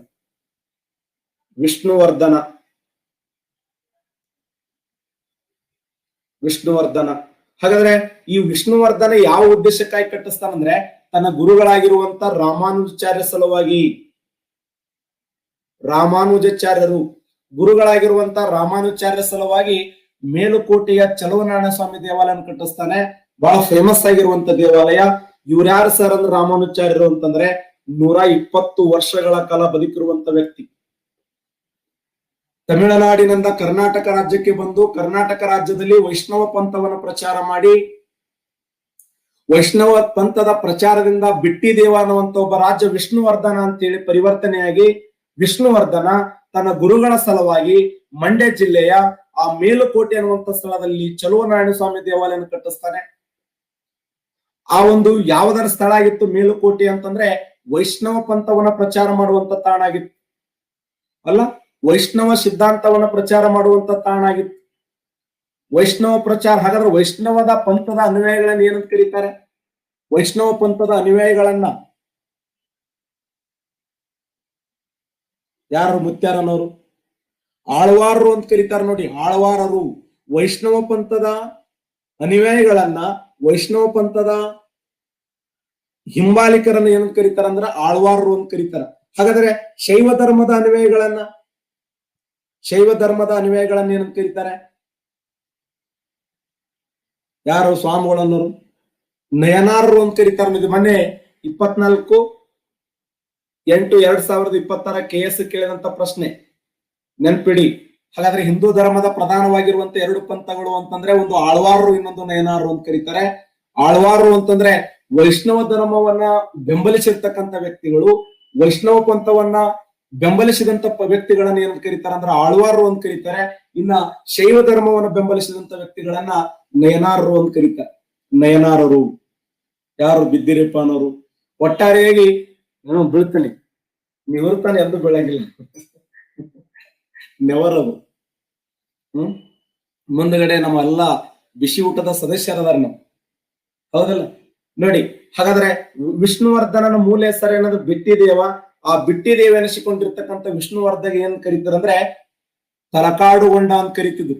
ವಿಷ್ಣುವರ್ಧನ ಬಿರುದು ತಲಕಾಡುಗೊಂಡ ವೀರನಾರಾಯಣ ಕದನ ಪ್ರಚಂಡ ಚಾಲುಕ್ಯಮಣಿ ಮಾಂಡಲಿಕ ಚೂಡಾಮಣಿ ಅನ್ನುವಂತ ಬಿರುದಿರ್ತಾನೆ. ಒಂದು ಡಜನ್ ನ್ಯಾಷನಲ್ ಹೈವೇ ಇದ್ದಂಗ ಅದನ್ನ ಬಿರುದುಗಳು. ಅವನ ಬಿರುದುಗಳು ನೋಡಿ. Talakadugonda 2017 KS question. ಯಾರನ್ನು ತಲಕಾಡುಗೊಂಡ ಎಂದು ಕರೆಯುತ್ತಿದ್ದಾರೆ ಅಂದ್ರೆ ವಿಷ್ಣುವರ್ಧನ. ತಲಕಾಡುಗೊಂಡ ವೀರನಾರಾಯಣ ಕದನ ಪ್ರಚಂಡ ಸಾಹಸ ಭೀಮ ರೌದ್ರ ಪ್ರತಾಪ ಕಂಚಿಯಗೊಂಡ ಚಾಲುಕ್ಯಮಣಿ ಮಾಂಡಲಿಕ ಚೂಡಾಮಣಿ ರಾವ ಬಹದ್ದೂರ. ಅವನೆಲ್ಲ ಬಿರುದುಗಳು ವಿಷ್ಣುವರ್ಧನ ಬಿರುದುಗಳು. ಎಷ್ಟೆಲ್ಲ ಬಿರುದುಗಳು ಇದ್ವಲ್ಲ. ಬೆಕಿನಾಳಗೊಂಡ ಅಂತ ನಿಮ್ ಮಾಯಿ. ಬೆಕಿನಾಳಗೊಂಡ ಯಾಕೆ ಬರ್ತಾನ ಇಲ್ಲಿ? ವಿಷ್ಣುವರ್ಧನ್ ಏನಂತ ಕರೀತಾರ ಅಂದ್ರೆ ತಲಕಾಡುಗೊಂಡ ಅಂತ ಕರಿತಿದ್ರು. ಬಿಟ್ಟಿದೇವನ ಮೂಲ ಹೆಸರು ಬಿಟ್ಟಿದೇವ ಹೋಗೇನಾದ ಅಂದ್ರೆ ವಿಷ್ಣುವರ್ಧನ ಆದ. ಆ ವಿಷ್ಣುವರ್ಧನ ಹೆಂಡತಿ ಯಾರಂದ್ರ ಶಾಂತಲೆ. ಶಾಂತಲೆ ಆ ಒಂದು ಮೇಲುಕೋಟೆಯ ಚಲುವನಾರಾಯಣ ಸ್ವಾಮಿ ದೇವಾಲಯದ ಮುಂಭಾಗದಲ್ಲಿ ಪ್ರತಿ ಸೋಮವಾರದಂದು ಭರತನಾಟ್ಯ ಮಾಡ್ತಿದ್ವಂತ. ಆ ಭರತನಾಟ್ಯ ಮಾಡುವಂತ ಸಮಯದಲ್ಲಿ ನವಿಲುಗಳು ಬಂದು ಕೂತ್ ನೋಡ್ತಿದ್ವಂತ. ಆ ಹೆಣ್ಣು ಮಗಳು ಮಾಡುವಂತ ಡಾನ್ಸ್ ನೋಡಿರ್ತಕ್ಕಂಥ ನವಿಲುಗಳು ಮತ್ತು ನವಿಲುಗಳ ಮರಿಗಳು ಅಂತಿದ್ವಂತ. ಮಮ್ಮಿ ಇನ್ನೂ ನೀ ಪ್ರಾಕ್ಟೀಸ್ ಮಾಡ್ಬೇಕು, ಅಲ್ಲಿ ನೋಡಿ ಎಷ್ಟು ಚಂದ ಮಾಡ್ತಾರ ಅಂತ. ನವಿಲು ನಾಚಿಸುವಂತ ಭರತನಾಟ್ಯ. ಆ ಸಣ್ಣ ಸಣ್ಣ ನವಿಲು ಮರಿಗಳು ಅಂತಿದ್ವಂತ. ಮಮ್ಮಿ ನೋಡ್ರಿ ಈಗ ನಿನ್ಗೂ ಚಂದ ಮಾಡ್ತಾರ ನೋಡು, ನೀನು ಅದಕ್ಕಿಂತ ಚಂದ ಮಾಡ್ಬೇಕು ಅಂತೇಳಿ ನವಿಲು ಮರಿಗಳು ತನ್ನ ತಾಯಿ ಹೇಳ್ತುವಂತ ಅಷ್ಟು ಸುಂದರವಾಗಿರುವಂತ ಡಾನ್ಸ್ ಅಂದ್ರೆ ನವಿಲು ನಾಚಿಸುವಂತ ಡಾನ್ಸ್. ಯಾರು? ಶಾಂತಲೆ. ಅದಕ್ಕೆ ಶಾಂತಲೆಯನ್ನ ನಾಟ್ಯ ಸರಸ್ವತಿ ಅಂತ ಕರೀತಾರೆ. ನಾಟ್ಯ ಸರಸ್ವತಿ. ಇದು ಕ್ವಶನ್ ಆಗಿದೆ ನೋಡಿ. ಯಾರನ್ನ ನಾಟ್ಯ ಸರಸ್ವತಿ ಎಂದು ಕರೆಯುತ್ತಾರಂದ್ರೆ ಶಾಂತಲೆ. ಬರ್ಕೋಬೇಕಲ್ಲ ನೀವು. ಯಾರನ್ನ ನಾಟ್ಯ ಸರಸ್ವತಿ ಅಂತ ಕರೀತಾರಂದ್ರೆ ಶಾಂತಲೆ. ನಮ್ ಟಾರ್ಗೆಟ್ ಏನಿದ್ರೆ ಅದು PSI, ಓನ್ಲಿ ಫಾರ್ PSI. ಹಟ್ಟಿದ್ರಿ ಸರ್ ಧೂಳಿಪಟ ಆಗೋದು, ಬಿಸಿ ಊಟದ ಬಳಗ ಎಲ್ಲಾ ಡ್ರೆಸ್ ಹಾಕದ್ರಿ ಸಾರೆ. ಹೊಲಸೋದಂದ್ರೆ ಹೊಲಸೋದು, ಡ್ರೆಸ್ ಹಾಕದಂದ್ರೆ ಹಾಕೋದು, ಶತಪ್ರಯತ್ನ ಅದು. ಸೂರ್ಯ ಮತ್ತು ಚಂದ್ರಗಳು ಎಷ್ಟು ಸತ್ಯನೋ ಈ ಸಾರಿ PSI ಆಗೋದು ಅಷ್ಟೇ ಸತ್ಯ. ಶತಸಿದ್ಧ ಅದು. ಈ ಸಾರಿ ಆಗ್ಲೇಬೇಕು. ಜಗತ್ತಿನಲ್ಲಿ ಸತ್ಯ ಗೆಲ್ಲೇಬೇಕು, ಪ್ರಾಮಾಣಿಕತೆ ಗೆಲ್ಲೇಬೇಕು. ಹಳ್ಳಿ ವಿದ್ಯಾರ್ಥಿಗಳು ಬೆಂಗಳೂರಿಗೆ ಹೋಗ್ಲೇಬೇಕು, ಮೈಸೂರಿನಾಗ ಟ್ರೈನಿಂಗ್ ತೊಗೊಳ್ಳೇಬೇಕು. ಮೈಸೂರು ಮತ್ತು ಕಲಬುರಗಿ. ಓಕೆನಾ? ಯಾರೋ ಕೇವನೋ ಓದ್ಬೇಕು ನೀವು ಪಕ್ಕ. ಅದನ್ನ ಇನ್ನು 2-3 ತಿಂಗಳು ಉಳಿತದು. ಎಸ್, ನಾವು ರೆಡಿ ಇದೀವಿ, ರೆಡಿಯಾಗಿ ಕೂತೀವಿ. ನೋಡಿ, ಮಂಡ್ಯ ಜಿಲ್ಲೆಯ ವಿಶೇಷ ಏನು ಅಂದ್ರೆ ಇವೆಲ್ಲ ವಿಶೇಷಗಳ ನೋಡ್ತಾ ಇದ್ದೇವೆ. ವಿಷ್ಣುವರ್ಧನ ಕಟ್ಟಿಸಿರ್ತಕ್ಕಂಥ ಮೇಲುಕೋಟೆಯ ಚಲುವನಾರಾಯಣ ಸ್ವಾಮಿ ದೇವಾಲಯ. ನಾಳೆ ಕ್ವಶನ್ ಕೇಳ್ಬಿಡ್ತಾನೆ. ಹಾಗಾದ್ರೆ ಮೇಲುಕೋಟೆಯ ಚಲುವನಾರಾಯಣ ಸ್ವಾಮಿ ದೇವಾಲಯದಲ್ಲಿ ಯಾವ ಒಂದು ಹಬ್ಬವನ್ನ ಆಚರಣೆ ಮಾಡಲಾಗುತ್ತದೆ ಅಂತ ಕ್ವಶನ್ ಕೇಳೋಣ. ಎಕ್ಸಲೆಂಟ್. ವೈರಮುಡಿ ಉತ್ಸವ ನೋಡಿ, ವೈರಮುಡಿ ಉತ್ಸವ, ವೈರಮುಡಿ ಉತ್ಸವ ಇದು ಕ್ವಶನ್ ಆಗಿದೆ ನೋಡಿ. ಮೇಲುಕೋಟೆಯ ಚಲುವನಾರಾಯಣ ಸ್ವಾಮಿ ದೇವಾಲಯದಲ್ಲಿ ಆಚರಣೆ ಮಾಡುವಂತ ಪ್ರಸಿದ್ಧವಾಗಿರುವಂತಹ ಹಬ್ಬ ಯಾವುದಂದ್ರೆ ವೈರಮುಡಿ ಉತ್ಸವ, ವೈರಮುಡಿ ಉತ್ಸವ. ಹಾಗಾದ್ರೆ ವಿಜಯೋತ್ಸವ ಎಲ್ಲಿ ಆಚರಣೆ ಮಾಡಲಾಗ್ತದ? ವಿಜಯೋತ್ಸವ ಎಲ್ಲಿ ಆಚರಣೆ ಮಾಡಲಾಗ್ತದೆ? ಹಂಪಿಯಲ್ಲಿ ನೋಡಿ, ಹಂಪಿಯಲ್ಲಿ ವಿಜಯೋತ್ಸವನ್ನ ಅಲ್ಲ, ನವರಸಪುರ ಉತ್ಸವನ್ನ ಶಬಾಷ್. ವಿಜಯಪುರದಲ್ಲಿ ನೋಡಿ, ವಿಜಯಪುರದಲ್ಲಿ ನವರಸಪುರ ಉತ್ಸವನ ಆಚರಣೆ ಮಾಡಲಾಗುತ್ತದೆ. ವಿಜಯಪುರ, ಬಿಜಾಪುರ, ನವರಸಪುರ ಉತ್ಸವ ಅಲ್ಲ. ಚಾಲುಕ್ಯ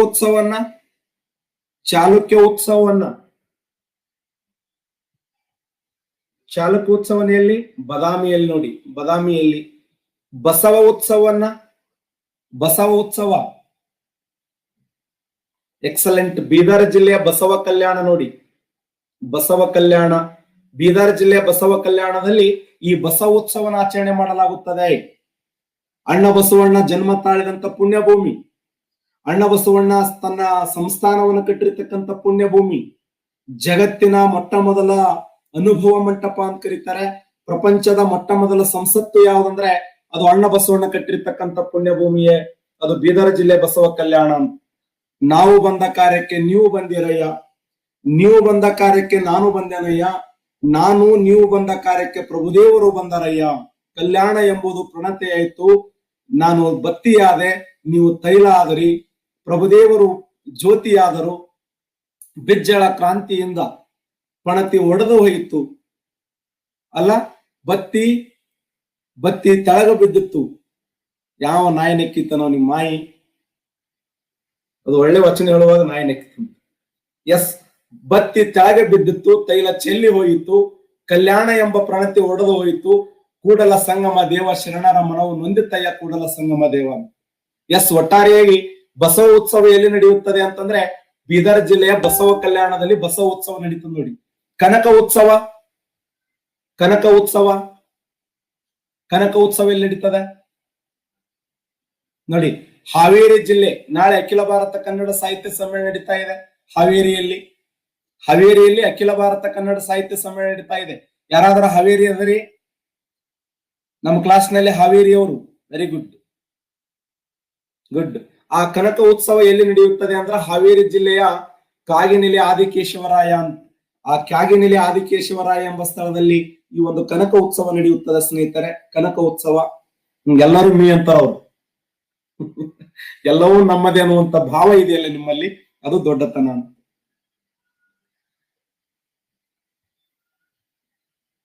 ಕರಗ ಉತ್ಸವ ಎಲ್ಲಿ ನಡೀತದೆ? ಕರಗ ಉತ್ಸವ ಎಕ್ಸಲೆಂಟ್. ಬೆಂಗಳೂರಲ್ಲಿ ನಡೀತದೆ ನೋಡಿ ಕರಗ ಉತ್ಸವ. ಜಲಪಾತೋತ್ಸವ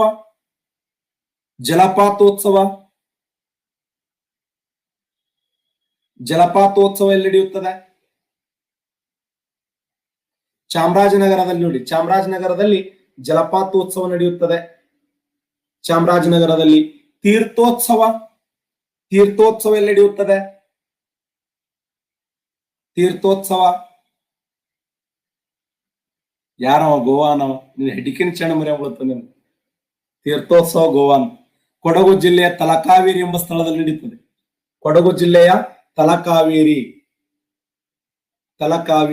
ಬರೇ ಗೋವಾ, ಬರೇ ಜ್ಯೂಸ, ಬರೇ ಇದೆ ನೆನ್ಪಿಡುದು. ತಲಕಾವೇರಿ ಆ ಒಂದು ತೀರ್ಥೋತ್ಸವ ನಡೆಯುವ ಪುಣ್ಯ ಭೂಮಿ ಯಾವ್ದಂತಂದ್ರೆ ಅದು ತಲಕಾವೇರಿ. ಈ ಪ್ರೆಸೆಂಟ್ ಉಗಂಡದಲ್ಲಿ ಕೂಡ ಇದರ ಶಾಖೆ ಓಪನ್ ಆಗಿದೆ. ಯಾಕಂದ್ರೆ ಸನ್ಮಾನ್ಯ ಶ್ರೀ ಶಿವಪ್ಪ ಯಾದಗಿರಿ ಅವರು ಉಗಂಡದ ರಾಯಭಾರಿಯಾಗಿ ಅಲ್ಲಿಯೂ ಕೂಡ ಅಲ್ಲಿಯ ಪ್ರಜೆಗಳನ್ನು ಕರ್ಕೊಂಡು ಒಂದು ಸಂಕ್ಷಿಪ್ತವಾಗಿರುವಂತ ತೀರ್ಥೋತ್ಸವ ಕಾರ್ಯಕ್ರಮ ಮಾಡ್ತಾ ಇದ್ದಾರೆ. ಒಟ್ಟಾರೆ ಕರ್ನಾಟಕ ರಾಜ್ಯದಲ್ಲಿ ಇವೆಲ್ಲ ಫೇಮಸ್. ವೈರಮುಡಿ ಉತ್ಸವ ಎಲ್ಲಿದೆ ಅಂತಂದ್ರೆ ಮಂಡ್ಯ ಜಿಲ್ಲೆಯ ಮೇಲುಕೋಟೆಯ ಚಲುವನಾರಾಯಣ ಸ್ವಾಮಿ ದೇವಾಲಯದಲ್ಲಿ ವೈರಮುಡಿ ಉತ್ಸವನ್ನ ಆಚರಣೆ ಮಾಡಲಾಗುತ್ತದೆ, ನೆನ್ಪಿಡಿ.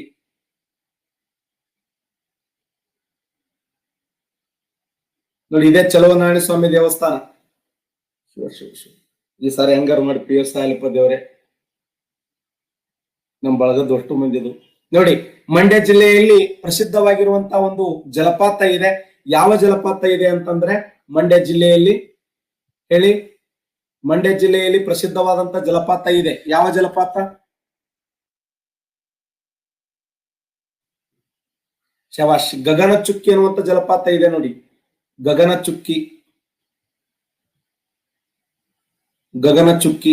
ಹಾಗಾದ್ರೆ ಶಿವನ ಸಮುದ್ರದಲ್ಲಿ ಎರಡು ಜಲಪಾತಗಳದಾವೆ. ಒಂದು ಗಗನಚುಕ್ಕಿ ಅನ್ನುವಂತ ಜಲಪಾತ, ಇನ್ನೊಂದು ಬರಚುಕ್ಕಿ ಅನ್ನುವಂತ ಜಲಪಾತ. ಆ ಬರಚುಕ್ಕಿ ಜಲಪಾತ ಎಲ್ಲಿದೆ ಅಂದ್ರೆ ಚಾಮರಾಜನಗರದಲ್ಲಿ ಕಂಡು ಬರ್ತದೆ. ಅಲ್ಲ, ಚಾಮರಾಜನಗರದಲ್ಲಿ ಬರಚುಕ್ಕಿ ಜಲಪಾತ ಕಂಡು ಬಂದ್ರೆ, ಗಗನಚುಕ್ಕಿ ಜಲಪಾತ ಎಲ್ಲಿದೆ ಅಂದ್ರೆ ಮಂಡ್ಯ ಜಿಲ್ಲೆಯಲ್ಲಿ ಕಂಡು ಬರುತ್ತದೆ. ಮಂಡ್ಯ ಜಿಲ್ಲೆಯಲ್ಲಿ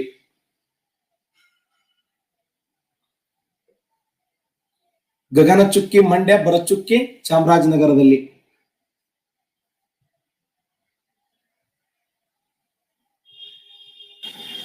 ಬರಚುಕ್ಕಿ ಚಾಮರಾಜನಗರದಲ್ಲಿ, ಗಗನಚುಕ್ಕಿ ಮಂಡ್ಯದಲ್ಲಿ. ನೋಡಿ ಹೆಂಗಿದೆ, ಚುಕ್ಕಿ ಚುಕ್ಕಿ. ಆ ನೀರು ಬೀಳುವಂತ ಸಮೃದ್ಧವಾಗಿರುವಂತ ಬದುಕು ಎಷ್ಟು ಅದ್ಭುತ ಇದೆ ನೋಡಿ ಅಲ್ಲಿ. ಬರಚುಕ್ಕಿ ಅನ್ನುವಂಥದ್ದು ಪ್ರಸಿದ್ಧವಾಗಿರುವಂತ ಜಲಪಾತ ಎಲ್ಲಿ ಕಂಡು ಬರ್ತದೆ? ಮಂಡ್ಯದಲ್ಲಿ ಕಂಡು ಬರ್ತದೆ. ನೋಡಿ, ಅದಕ್ಕೆ ನಿಮ್ಗೆ ಹೇಳೋಣ, ದೇಶ ಸುತ್ತಿ ನೋಡು, ಕೋಶ ಓದಿ ನೋಡು ಅಂತ. ಇಲ್ಲೇ ಮೊಬೈಲ್ದಾಗ ಗಾಬರಿಯಾಗಿ ಒಂದು ಗಂಗಳ ಅನ್ನ ಸಾರಸ್ ಒಂದು ಬೋಗಣಿ ಸಾರು ಕುಡಿದು ಮುಕ್ಕೊಂಡ್ಬಿಡ್ತೀರಿ ಗಪ್ಪನ ಕರ್ಕೊಂಡು ಹೋಗ. ಪರಿಸರ ಬಹಳ ಮುಖ್ಯ ಇದು.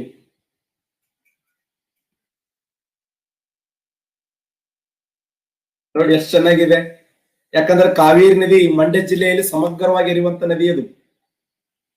ಕಾವೇರಿ ನದಿ ಯಾವ ಜಿಲ್ಲೆ ಅಂದ್ರೆ ಮಂಡ್ಯ ಜಿಲ್ಲೆಯಲ್ಲಿ ಸಂಚಯನಗೊಳ್ಳುವಂತ ನದಿ. ಹಾಗಾದ್ರೆ ಮಂಡ್ಯ ಜಿಲ್ಲೆ ಇನ್ನೊಂದು ವಿಶೇಷ ಏನು ಅಂತಂದ್ರೆ, ಮಂಡ್ಯ ಜಿಲ್ಲೆ ಒಂದು ಕಾಲದಲ್ಲಿ ಸಕ್ಕರೆಯ ಜಿಲ್ಲೆ ಎನಿಸಿಕೊಂಡದ್ದು ಇದು. ಯಾಕಂದ್ರೆ 1933ರಲ್ಲಿ ಕರ್ನಾಟಕದ ಮೊದಲ ಸಕ್ಕರೆ ಕಾರ್ಖಾನೆ, ಕರ್ನಾಟಕದ ಮೊದಲ ಸಕ್ಕರೆ ಕೈಗಾರಿಕೆ ಅದು ಎಲ್ಲಿ ಸ್ಥಾಪನೆ ಆಯ್ತು ಅಂದ್ರ ಮಂಡ್ಯ ಜಿಲ್ಲೆಯ ಪಾಲಹಳ್ಳಿಯಲ್ಲಿ. ಪಾಲಹಳ್ಳಿ, ಇದು ಕ್ವಶನ್ ಆಗಿದೆ ನೋಡಿ. ಮಂಡ್ಯ ಜಿಲ್ಲೆಯ ಪಾಲಹಳ್ಳಿ ಎಂಬ ಸ್ಥಳದಲ್ಲಿ ಕರ್ನಾಟಕ ರಾಜ್ಯದ ಮೊಟ್ಟ ಮೊದಲ ಸಕ್ಕರೆ ಕಾರ್ಖಾನೆ ಆರಂಭ ಆಗಿದ್ದು ಇಲ್ಲೇ ಮಂಡ್ಯ ಜಿಲ್ಲೆಯ ಪಾಲಹಳ್ಳಿ ಎಂಬ ಸ್ಥಳದಲ್ಲಿ ನಮ್ಮ ರಾಜ್ಯದ ಮೊದಲ ಸಕ್ಕರೆ ಕಾರ್ಖಾನೆ ಆರಂಭಗೊಂಡಿರ್ತಕ್ಕಂತ ಸ್ಥಳ. ರಾಜ್ಯದ ಮೊದಲ ಸಕ್ಕರೆ ಕಾರ್ಖಾನೆ ಆರಂಭಗೊಂಡಿದ್ದೆಲ್ಲಿ ಅಂದ್ರೆ ಮಂಡ್ಯ ಜಿಲ್ಲೆ ಪಾಲಹಳ್ಳಿಯಲ್ಲಿ. ಇದನ್ನ ಪ್ರಾರಂಭ ಮಾಡಿದವರು ಯಾರಂದ್ರೆ ಸರ್ ಮಿರ್ಜಾ ಇಸ್ಮಾಯಿಲ್.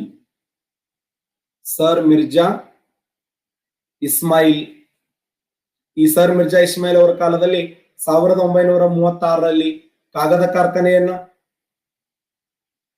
1938ರಲ್ಲಿ ರಾಸಾಯನಿಕ ರಸಗೊಬ್ಬರ ಕಾರ್ಖಾನೆಯನ್ನ, 1939ರಲ್ಲಿ ಸಿಮೆಂಟ್ ಕಾರ್ಖಾನೆಯನ್ನ ಆರಂಭ ಮಾಡಲಾಯಿತು ಅಂತ. ಈ ಸಿಮೆಂಟ್ ಕಾರ್ಖಾನೆಯಲ್ಲಿ ಆರಂಭ ಮಾಡಿದ್ದೆಲ್ಲಿ ಅಂದ್ರೆ ಭದ್ರಾವತಿಯಲ್ಲಿ, ಶಿವಮೊಗ್ಗ ಜಿಲ್ಲೆ ಭದ್ರಾವತಿಯಲ್ಲಿ. ರಾಸಾಯನಿಕ ರಸಗೊಬ್ಬರ ಕಾರ್ಖಾನೆಯಲ್ಲಿ ಅಂದ್ರೆ ಮೈಸೂರಿನ ಬೆಳಗೋಳ ಎಂಬ ಸ್ಥಳದಲ್ಲಿ. ಕಾಗದ ಕಾರ್ಖಾನೆಯಲ್ಲಿ ಆರಂಭ ಮಾಡಲಾಯಿತು ಅಂದ್ರೆ ಉತ್ತರ ಕನ್ನಡ ಜಿಲ್ಲೆಯ ದಾಂಡೇಲಿ ಎಂಬ ಸ್ಥಳದಲ್ಲಿ. ಉತ್ತರ ಕನ್ನಡ ಜಿಲ್ಲೆ ದಾಂಡೇಲಿಯಲ್ಲಿ ಕಾಗದ ಕಾರ್ಖಾನೆ. 1938 ರಾಸಾಯನಿಕ ರಸಗೊಬ್ಬರ ಕಾರ್ಖಾನೆಯನ್ನ ಬೆಳಗೋಳ ಎಂಬ ಸ್ಥಳದಲ್ಲಿ. 1939ರಲ್ಲಿ ಸಿಮೆಂಟ್ ಕಾರ್ಖಾನೆಯನ್ನ ಭದ್ರಾವತಿಯಲ್ಲಿ ಆರಂಭ ಮಾಡಲಾಯಿತು ಅಂತ. ಎಲ್ಲ ಕಾರ್ಖಾನೆಗಳು ಯಾರ ಕಾಲದಲ್ಲಿ ಆರಂಭಗೊಂಡಿದ್ದಾವ ಅಂದ್ರೆ ಅದು ಸರ್ ಮಿರ್ಜಾ ಇಸ್ಮಾಯಿಲ್ ಅವರ ಕಾಲದಲ್ಲಿ. ಸರ್ ಮಿರ್ಜಾ ಇಸ್ಮಾಯಿಲ್ ಅವರು ಕೂಡ ಆಧುನಿಕ ಮೈಸೂರು ನಿರ್ಮಾಣ ಮಾಡುವಲ್ಲಿ ಅತ್ಯಂತ ಪ್ರಧಾನ ಪಾತ್ರ ವಹಿಸಿರುವಂತ ವ್ಯಕ್ತಿಗಳು ಅಂತ ಗುರುತಿಸ್ತೀವಿ. ಅಲ್ಲ, ಆಧುನಿಕ ಮೈಸೂರು ನಿರ್ಮಾಣ ಮಾಡುವಲ್ಲಿ ಅತಿ ಮುಖ್ಯ ಪಾತ್ರ ವಹಿಸಿರುವಂತ ಮಹಾನ್ ಮೇಧಾವಿಗಳಲ್ಲಿ ಅವರು ಕೂಡ ಒಬ್ರು ಅಂತ ಹೇಳಿ ಗುರುತಿಸ್ತೀವಿ. 1936, 38, 39ರಲ್ಲಿ ಕಾಗದ ಕಾರ್ಖಾನೆಯಲ್ಲಿ ಅಂದ್ರೆ ಉತ್ತರ ಕನ್ನಡ ಜಿಲ್ಲೆಯ ದಾಂಡೇಲಿಯಲ್ಲಿ, ರಾಸಾಯನಿಕ ರಸಗೊಬ್ಬರ ಕಾರ್ಖಾನೆಯನ್ನ ಬೆಳಗೋಳದಲ್ಲಿ, ಸಿಮೆಂಟ್ ಕಾರ್ಖಾನೆಯನ್ನ ಶಿವಮೊಗ್ಗ ಜಿಲ್ಲೆ ಭದ್ರಾವತಿಯಲ್ಲಿ ಈ ಒಂದು ಕೈಗಾರಿಕೆಗಳನ್ನ ಆರಂಭ ಮಾಡಲಾಯಿತು. Very important. ಇನ್ನು ಮಂಡ್ಯ ಜಿಲ್ಲೆಯ ಇನ್ನೊಂದು ವಿಶೇಷ ಏನು ಅಂತಂದ್ರೆ, ಮಂಡ್ಯ ಜಿಲ್ಲೆಯಲ್ಲಿ ಶ್ರೀರಂಗಪಟ್ಟಣ ಅನ್ನುವಂತ ಒಂದು ದ್ವೀಪ ಇದೆ ಸ್ನೇಹಿತರೆ. ಶ್ರೀರಂಗಪಟ್ಟಣ. ಈ ಶ್ರೀರಂಗಪಟ್ಟಣದ ವಿಶೇಷ ಏನು ಅಂತಂದ್ರೆ, ಇದು ಕಾವೇರಿ ನದಿಯಿಂದ ನಿರ್ಮಾಣಗೊಂಡಂತ ನದಿ ದ್ವೀಪ ಅಂತ ಕರಿತೀವಿ. ಕಾವೇರಿ ನದಿಯಿಂದ ನಿರ್ಮಾಣಗೊಂಡಂತ, ಅಲ್ಲ, ನಿರ್ಮಾಣಗೊಂಡಂತ ನದಿ ದ್ವೀಪ. ಎಷ್ಟು ಸಮೃದ್ಧವಾಗಿರುವಂತ ನದಿ ದ್ವೀಪ ಇರ್ತದೆ ಗೊತ್ತಾ? ನದಿ ಹರಿಯುವಂತ ಸಮಯದಲ್ಲಿ ಈ ತರ ನದಿ ಫ್ಲೋ ಆಗ್ತಿರ್ತದೆ. ಆ ನದಿ ಹರಿಯುವಂತ ಸಮಯದಲ್ಲಿ ಮಧ್ಯದಲ್ಲಿ ಒಂದು ಸಮೃದ್ಧವಾದಂತ ನಡುಗಡ್ಡೆ ಇರ್ತದೆ. ಆ ನಡುಗಡ್ಡೆ ಮೂಲಕ ಮತ್ತೆ ನದಿ ಹರಿದು ಹೋಗ್ತದೆ. ಇದನ್ನೇ ನದಿ ದ್ವೀಪ ಅಂತ ಕರೀತಾರೆ. ಕಾವೇರಿ ನದಿ 3 ನದಿ ದ್ವೀಪಗಳ ನಿರ್ಮಾಣ ಮಾಡ್ಯದ. ಒಂದು ಶ್ರೀರಂಗಪಟ್ಟಣ ಅನ್ನುವಂತ ನದಿ ದ್ವೀಪ, ಇನ್ನೊಂದು ಶಿವನ ಸಮುದ್ರ ಅನ್ನುವಂಥದ್ದು, ಇನ್ನೊಂದು ಶ್ರೀರಂಗಂ ಅನ್ನುವಂಥದ್ದು.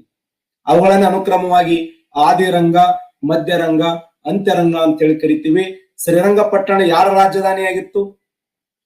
ಶ್ರೀರಂಗಪಟ್ಟಣ ಯಾರ ರಾಜಧಾನಿಯಾಗಿತ್ತು? ಎಕ್ಸಲೆಂಟ್.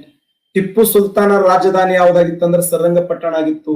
ಹಾಗಾದ್ರೆ ಟಿಪ್ಪು ಸುಲ್ತಾನ ಶ್ರೀರಂಗಪಟ್ಟಣವನ್ನು ಏನಂತ ಕರಿತಿದ್ದ? ಟಿಪ್ಪು ಸುಲ್ತಾನ ಶ್ರೀರಂಗಪಟ್ಟಣವನ್ನು ಏನಂತ ಕರಿತಿದ್ದ ಅಂದ್ರ ಜಾಫರ್ಬಾದ್ ಅಂತ ಕರಿತಿದ್ದ. ಜಾಫರ್ಬಾದ್, ನೆನಪಿಡಿ. ಶ್ರೀರಂಗಪಟ್ಟಣವನ್ನ ಜಾಫರ್ಬಾದ್ ಅಂತ ಕರಿತಿದ್ದ. ಅಲ್ಲಿರುವಂತ ಬೇಸಿಗೆ ಅರಮನೆಯನ್ನ ದರಿಯಾ ದೌಲತ್ ಅರಮನೆ ಅಂತ ಕರಿತಿದ್ದ. ದರಿಯಾ ದೌಲತ್ ಅರಮನೆ, ಅಲ್ಲಿರುವಂತ ಅರಮನೆಯನ್ನ ದರಿಯಾ ದೌಲತ್ ಅರಮನೆ ಅಂತ ಕರೀತಿದ್ದ. ಜಾಫರ್ಬಾದ್ ಅಲ್ಲಿರುವಂತ ಬೇಸಿಗೆ ಅರಮನೆಯನ್ನ ದರಿಯಾ ದೌಲತ್ ಬಾದ್ ಅನ್ನುವಂತ ಒಂದು ಹೆಸರಿನಿಂದ ಕರಿತಾ ಇದ್ದಾನೆ. ಪ್ರೆಸೆಂಟ್ ಮಂಡ್ಯ ಜಿಲ್ಲೆಯ ಶ್ರೀರಂಗಪಟ್ಟಣ ತಾಲೂಕು ಹೈದರಾಲಿ ತನ್ನ ಮಗನಾಗಿರುವಂತ ಟಿಪ್ಪು ಸುಲ್ತಾನದನ್ನ ದರಿಯಾ ದೌಲತ್ ಅನ್ನುವಂತ ಬೇಸಿಗೆ ಅರಮನೆ ನಿರ್ಮಾಣ ಮಾಡಿದ್ದ. ಅದೊಂದು ಪ್ರಸಿದ್ಧವಾಗಿರುವಂತ ಅರಮನೆಯಾಗಿತ್ತು ಅಲ್ಲ. ಇನ್ನು ಮಂಡ್ಯ ಜಿಲ್ಲೆಯ ಇನ್ನೊಂದು ವೈಶಿಷ್ಟ್ಯ ಏನು? ಮಂಡ್ಯ ಜಿಲ್ಲೆಯ ಇನ್ನೊಂದು ವೈಶಿಷ್ಟ್ಯ ಏನು ಅಂತಂದ್ರೆ, ಮಂಡ್ಯ ಜಿಲ್ಲೆಯಲ್ಲಿ ನಮ್ಮ ಭಾರತ ದೇಶದ ಮೆಕ್ಕೆಜೋಳ ಸಂಶೋಧನಾ ಕೇಂದ್ರ ಇದೆ. ಭಾರತದ ಮೆಕ್ಕೆಜೋಳ ಸಂಶೋಧನಾ ಕೇಂದ್ರ, ಇದು ಕ್ವಶನ್ ಆಗಿದೆ ನೋಡಿ. ಭಾರತ ದೇಶದ ಮೆಕ್ಕೆಜೋಳ ಸಂಶೋಧನಾ ಕೇಂದ್ರ ಎಲ್ಲಿದೆ ಅಂತಂದ್ರೆ ಮಂಡ್ಯದಲ್ಲಿ ಕಂಡು ಬರುತ್ತದೆ. ಭಾರತ ದೇಶದ ಮೆಕ್ಕೆಜೋಳ ಸಂಶೋಧನಾ ಕೇಂದ್ರ, ಹೌದು. ಮೆಕ್ಕೆಜೋಳ ಪಾರ್ಕ್ ಎಲ್ಲಿದೆ ಅಂದ್ರೆ ಹಾವೇರಿಯಲ್ಲಿದೆ. ಹಾವೇರಿ ಜಿಲ್ಲೆಯ ರಾಣಿಬೆನ್ನೂರದಲ್ಲಿ ಮೆಕ್ಕೆಜೋಳ ಪಾರ್ಕ್ ಇದೆ. ಮೆಕ್ಕೆಜೋಳ ಪಾರ್ಕ್ ಬೇರೆ, ಮೆಕ್ಕೆಜೋಳ ಸಂಶೋಧನಾ ಕೇಂದ್ರ ಬೇರೆ. ಭಾರತದ ಆಹಾರ ಸಂಶೋಧನಾ ಕೇಂದ್ರ ಎಲ್ಲಿದೆ ಅಂತಂದ್ರೆ ಮೈಸೂರಿನಲ್ಲಿದೆ. ಅದೇ ಫುಡ್ ಪಾರ್ಕ್ ಎಲ್ಲಿದೆ ಅಂತಂದ್ರೆ ಅದು ತುಮಕೂರು ಜಿಲ್ಲೆಯ ವಸಂತ ನರಸಾಪುರದಲ್ಲಿದೆ. ಯಾರೋ ನೀರು ಕುಡಿಯೋನವರು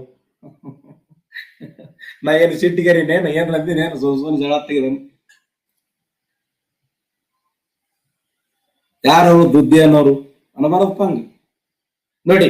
ಭಾರತದ ಮೆಕ್ಕೆಜೋಳ ಸಂಶೋಧನಾ ಕೇಂದ್ರ ಎಲ್ಲಿದೆ ಅಂದ್ರೆ ಮಂಡ್ಯ ಜಿಲ್ಲೆಯಲ್ಲಿ ಕಂಡು ಬರುತ್ತದೆ. ಮಂಡ್ಯ ಜಿಲ್ಲೆಯಲ್ಲಿ ಭಾರತದ ಮೆಕ್ಕೆಜೋಳ ಸಂಶೋಧನಾ ಕೇಂದ್ರ ಎಲ್ಲಿದೆ ಅಂದ್ರ ಮೆಕ್ಕೆಜೋಳ ಸಂಶೋಧನಾ ಕೇಂದ್ರ. ಹೊಸ ಹುಡುಗರು ಬಂದಿರ್ತಾವ, ಎತ್ತ ಗಾಬರಲಕ್ಕೆ ಏನಿವರು ಬುದ್ಧಿ ಅಂತಾರ. ಅವ್ರಿದ್ರ ಜಿಗದಾಡಿ ಪಾಠ ಹೇಳ್ತಾರ. ಇವಿಷ್ಟು ಜಿಗದಾಡಿ ಪಾಠ ಹೇಳ್ತಾರೆ. ಇವ್ರು ಸಮಾಧಾನ ಕುಂತು ಹಳ್ಳಿ ಸಮಾಧಾನ ಮಾಡ್ತಾರಲ್ಲ, ಕೂಲ್ ಕೂಲ್ ಅಂತೇಳಿ.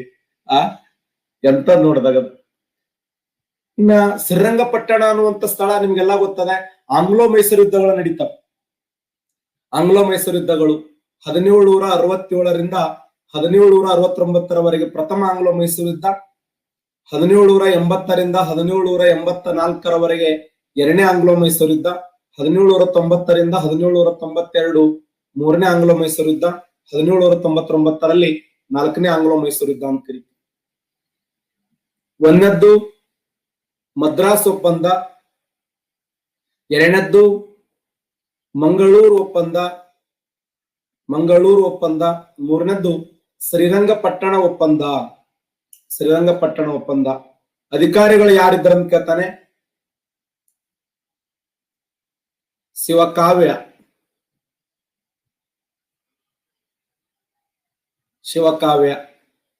ಅಲ್ಲ, Smith, warn Hastings, lord Cornwallis, Wellesley. ಇದೆಯಾ ಶಿವಕಾವ್ಯ. ಸ್ಮಿತ್ ಇದ್ದ ಇಲ್ಲಿ, ವಾರ್ನ್ ಹೇಸ್ಟಿಂಗ್ ಇದ್ದ ಇಲ್ಲಿ ಲಾರ್ಡ್ ಕಾರ್ನ್ವಾಲಿಸ್ ಇದ್ದ ಇನ್ನ ಇಲ್ಲಿ ವೆಲ್ಲೆಸ್ಲಿ ಇದ್ದ. ಇದೇ ಮೊನ್ನೆ ಕ್ವಶನ್ ಆಗಿತ್ತು. 1744ರಲ್ಲಿ ಈ 1799ರ ನಾಲ್ಕನೇ ಆಂಗ್ಲೋ ಮೈಸೂರು ಯುದ್ಧದಲ್ಲಿ ಯಾವ ಬ್ರಿಟಿಷ್ ಅಧಿಕಾರಿ ಇದ್ದ ಅಂತಂದ್ರೆ ವೆಲ್ಲೆಸ್ಲಿ ಇದ್ದ. ಲಾರ್ಡ್ ವೆಲ್ಲೆಸ್ಲಿ ಅನ್ನುವಂತ ವ್ಯಕ್ತಿ ತನ್ನ ದಂಡನಾಯಕ, ತನ್ನ ವ್ಯಕ್ತಿಯಾಗಿರುವಂತ ಯಾರು ಹ್ಯಾರಿಸ್ ಅನ್ನುವಂತ ಬ್ರಿಟಿಷ್ ಅಧಿಕಾರಿಯಿಂದ ಗುಂಡಿಟ್ಟು ಕೊಲ್ಲುವುದರ ಮೂಲಕ ಹ್ಯಾರಿಸ್ ಟಿಪ್ಪು ಸುಲ್ತಾನ್ನನ್ನ ಶ್ರೀರಂಗಪಟ್ಟಣದ ಕೋಟೆಯನ್ನ ಮುತ್ತಿಗೆ ಹಾಕಿ ಆ ಶ್ರೀರಂಗಪಟ್ಟಣ ಕೋಟೆಯನ್ನ ಮುತ್ತಿಗೆ ಹಾಕಿ ಒಳಗಡೆ ಪ್ರವೇಶ ಮಾಡುವಂತ ಸಮಯದಲ್ಲಿ ಅಲ್ಲಿ ಯಾರಿದ್ರು ಬಾಗಲ್ದಾಗ ಅಂತಂದ್ರೆ ದೇಶದ್ರೋಹಿಯಾಗಿರುವಂತ ಮೀರ್ ಕಾಸಿಂ ಮೀರ್ ಸಾದಿಕ್. ಆ ಮೀರ್ ಸಾದಿಕ್ ಅನ್ನುವಂತ ವ್ಯಕ್ತಿ ಏನ್ ಮಾಡ್ತಾನಂದ್ರೆ ಟಿಪ್ಪು ಸುಲ್ತಾನನಿಗೆ ಮೋಸ ಮಾಡಿ ಅಣ್ಣ ನನ್ನ ಬ್ರಿಟಿಷರು ಹೊಡೆಯಕ್ಕೆ ಬಂದಿದ್ದಾರೆ ಬಾಗಲತ್ತೀರಿ ಅಂತಂದಾಗ ಸ್ನೇಹಕ್ಕೆ ಮರ್ಯಾದೆ ಕೊಟ್ಟು ಬಾಗಲವನ್ನು ಓಪನ್ ಮಾಡ್ತಾನೆ. ಒಳಗಡೆ ಇನ್ನೇನು ಟಿಪ್ಪು ಸುಲ್ತಾನ್ ಹೊರಗಡೆ ಬರುವಂತ ಸಮಯದಲ್ಲಿ ಮೀರ್ ಸಾದಿಕ್ ಹಿಂದಕ್ಕೆ ಸರಿತಾನೆ. ಬ್ರಿಟಿಷರು ಗುಂಡಿನ ದಾಳಿಗಳು ಆರಂಭ ಮಾಡ್ತಾರೆ. ಮಿತ್ರ ದ್ರೋಹಿ ತನ್ನ ಖಡ್ಗವನ್ನು ತೆಗೆದುಕೊಂಡು ಕಟ್ಟಿ ಮ್ಯಾಗ ನಿಂತು ಹೊಡೆದು ಬಿಟ್ಟಿರಲಕ್ಕ 20-30 ಒಮ್ಮೆ ಚೌಳಿಕಾಯಿ ಬೆಂಡಿಕೆ ಹರಿದಂಗೆ. ಬ್ರಿಟಿಷರು ವಾವ್ ಶಾಟ್ ಅಂತಿದ್ರು, ದೂರ ನಿಂತು ಹೊಡಿತಾನ ಬಿಡಂಗಿಲ್ಲ ಅಂತ. ಬೆನ್ನತ್ತಿ ಏನು ಚೌಳಿಕಾಯಿ ಬೆಂಡಿಕೆ ಹೊಡೆದಾಗ ಹೊಡಿತಾರಲ್ಲ, ಎಷ್ಟು ಡೇಂಜರ್ ಅದ, ಇವ್ ಜೊತೆ ಏನು ಹೋರಾಟ ಮಾಡೋದು ಮರೆ ಅಂತ. ಲಾಸ್ಟ್ ಮೂಮೆಂಟ್ ದಲ್ಲಿ ಹ್ಯಾರಿಸ್ ಅನ್ನುವಂತ ವ್ಯಕ್ತಿ ದೂರಿನಿಂದ ಗುಂಡಿಟ್ಟು ಹೊಡಿತಾನೆ. ಸ್ನೇಹಿತರೆ, ಟಿಪ್ಪು ಸುಲ್ತಾನ್ ಮರಣ ಆಗ್ತಾನೆ 1799 ಮೇ 4ರಂದು. ಮೇ 4ರಂದು ಟಿಪ್ಪು ಸುಲ್ತಾನ್ ಮರಣ ಅಪ್ಪಿದ ನಂತರ ನಮ್ಮ ಕರ್ನಾಟಕ ರಾಜ್ಯವನ್ನು 4 ಡಿವೈಡ್ ಮಾಡ್ತಾರೆ. ಕರ್ನಾಟಕ ರಾಜ್ಯ 4 ಡಿವೈಡ್ ಆಗ್ತದೆ. 4 ಡಿವೈಡ್ ಯಾವುದು ಅಂತಂದ್ರೆ, ಒಂದು ಮುಂಬೈ ಕರ್ನಾಟಕ, ಇನ್ನೊಂದು ಹೈದರಾಬಾದ್ ಕರ್ನಾಟಕ, ಇನ್ನೊಂದು ಮೈಸೂರು ಕರ್ನಾಟಕ, ಇನ್ನೊಂದು ಮದ್ರಾಸ್ ಕರ್ನಾಟಕ ಅಂತ ಹೇಳಿ 4 ಭಾಗಗಳನ್ನಾಗಿ 4 ಡಿವೈಡ್ ಗಳನ್ನಾಗಿ ವಿಭಾಗ ಮಾಡಲಾಯಿತು. ಒಂದು ಯಾವ ಕರ್ನಾಟಕ ಇದು? ಮುಂಬೈ ಕರ್ನಾಟಕ, ಇನ್ನೊಂದು ಹೈದರಾಬಾದ್ ಕರ್ನಾಟಕ, ಇನ್ನೊಂದು ಮೈಸೂರು ಕರ್ನಾಟಕ, ಇನ್ನೊಂದು ಈ ಮದ್ರಾಸ್ ಕರ್ನಾಟಕ ಅಂತ ಹೇಳಿ 4 ಭಾಗಗಳನ್ನ ಮಾಡಿ ಬ್ರಿಟಿಷರಿಗೆ ಹಂಚ್ಕೋತಾರೆ. ಅಳಿದುಳಿದ 9 ಜಿಲ್ಲೆಗಳನ್ನ 1799ರಲ್ಲಿ ಯಾವ ಒಪ್ಪಂದ ಅಂತಂದ್ರೆ ಶ್ರೀರಂಗಪಟ್ಟಣ ಒಪ್ಪಂದದ ಮೂಲಕ ಸಹಾಯಕ ಸೈನ್ಯ ಪದ್ಧತಿಯನ್ನು ಸ್ವೀಕಾರ ಮಾಡಿದಂತ 2ನೇ ಮನೆತನ ಅಂತ ಕರೀತೀವಿ. ಸಹಾಯಕ ಸೈನ್ಯ ಪದ್ಧತಿ ಸ್ವೀಕಾರ ಮಾಡಿದ ಭಾರತ ದೇಶದ ಮೊದಲ ವ್ಯಕ್ತಿ ಯಾರಂದ್ರೆ ಹೈದರಾಬಾದ್ ನಿಜಾಮ ಫಸ್ಟ್. ಅದಾದ ನಂತರ ಮೈಸೂರಿನ ಒಡೆಯರ ನಂತರ ಮರಾಠರ ನಂತರ 1856ರಲ್ಲಿ ಔದ್ ಮನೆತನ ಅಂತ ಹೇಳಿ ಕರಿತೀವಿ. ಮೊನ್ನೆ ಇದು 28/2/2021 FDA ಕೇಳಿದಂತ ಪ್ರಶ್ನೆ. ಮದ್ರಾಸ್, ಮಂಗಳೂರು, ಶ್ರೀರಂಗಪಟ್ಟಣ ಮತ್ತೆ ಇನ್ನೊಂದು ಶ್ರೀರಂಗಪಟ್ಟಣ ಅಂತ ಕರಿತೀವಿ. ಯಾವ ವರ್ಷ ಅಂದ್ರೆ 1799ರ 4ನೇ ಆಂಗ್ಲೋ ಮೈಸೂರು ಯುದ್ಧದಲ್ಲಿ ಟಿಪ್ಪು ಸುಲ್ತಾನ್ ಅಗಲ್ತಾನೆ. ಇವೆಲ್ಲ ನಡೆದ ಪ್ರಕ್ರಿಯೆಯಲ್ಲಿ ಅಂತಂದ್ರೆ ಅದು ಮಂಡ್ಯ ಜಿಲ್ಲೆಯಲ್ಲಿ ಅಂತ ಕರಿತೀವಿ. ಇಂಥ ಮಂಡ್ಯ ಜಿಲ್ಲೆಯಲ್ಲಿ ಒಂದು ಐತಿಹಾಸಿಕವಾಗಿರುವಂತ ಘಟನೆ ನಡೀತದ ಸ್ನೇಹಿತರೆ. ಅದು ಯಾವುದು ಅಂತಂದ್ರೆ 1938 ಏಪ್ರಿಲ್ 11ನೇ ತಾರೀಕು 1938 ಏಪ್ರಿಲ್ 11ರಂದು ಏನಾಯ್ತು ಸರ್ ಅಂತಂದ್ರೆ, ಮಂಡ್ಯ ಜಿಲ್ಲೆಯ ಈ ಒಂದು ಮದ್ದೂರು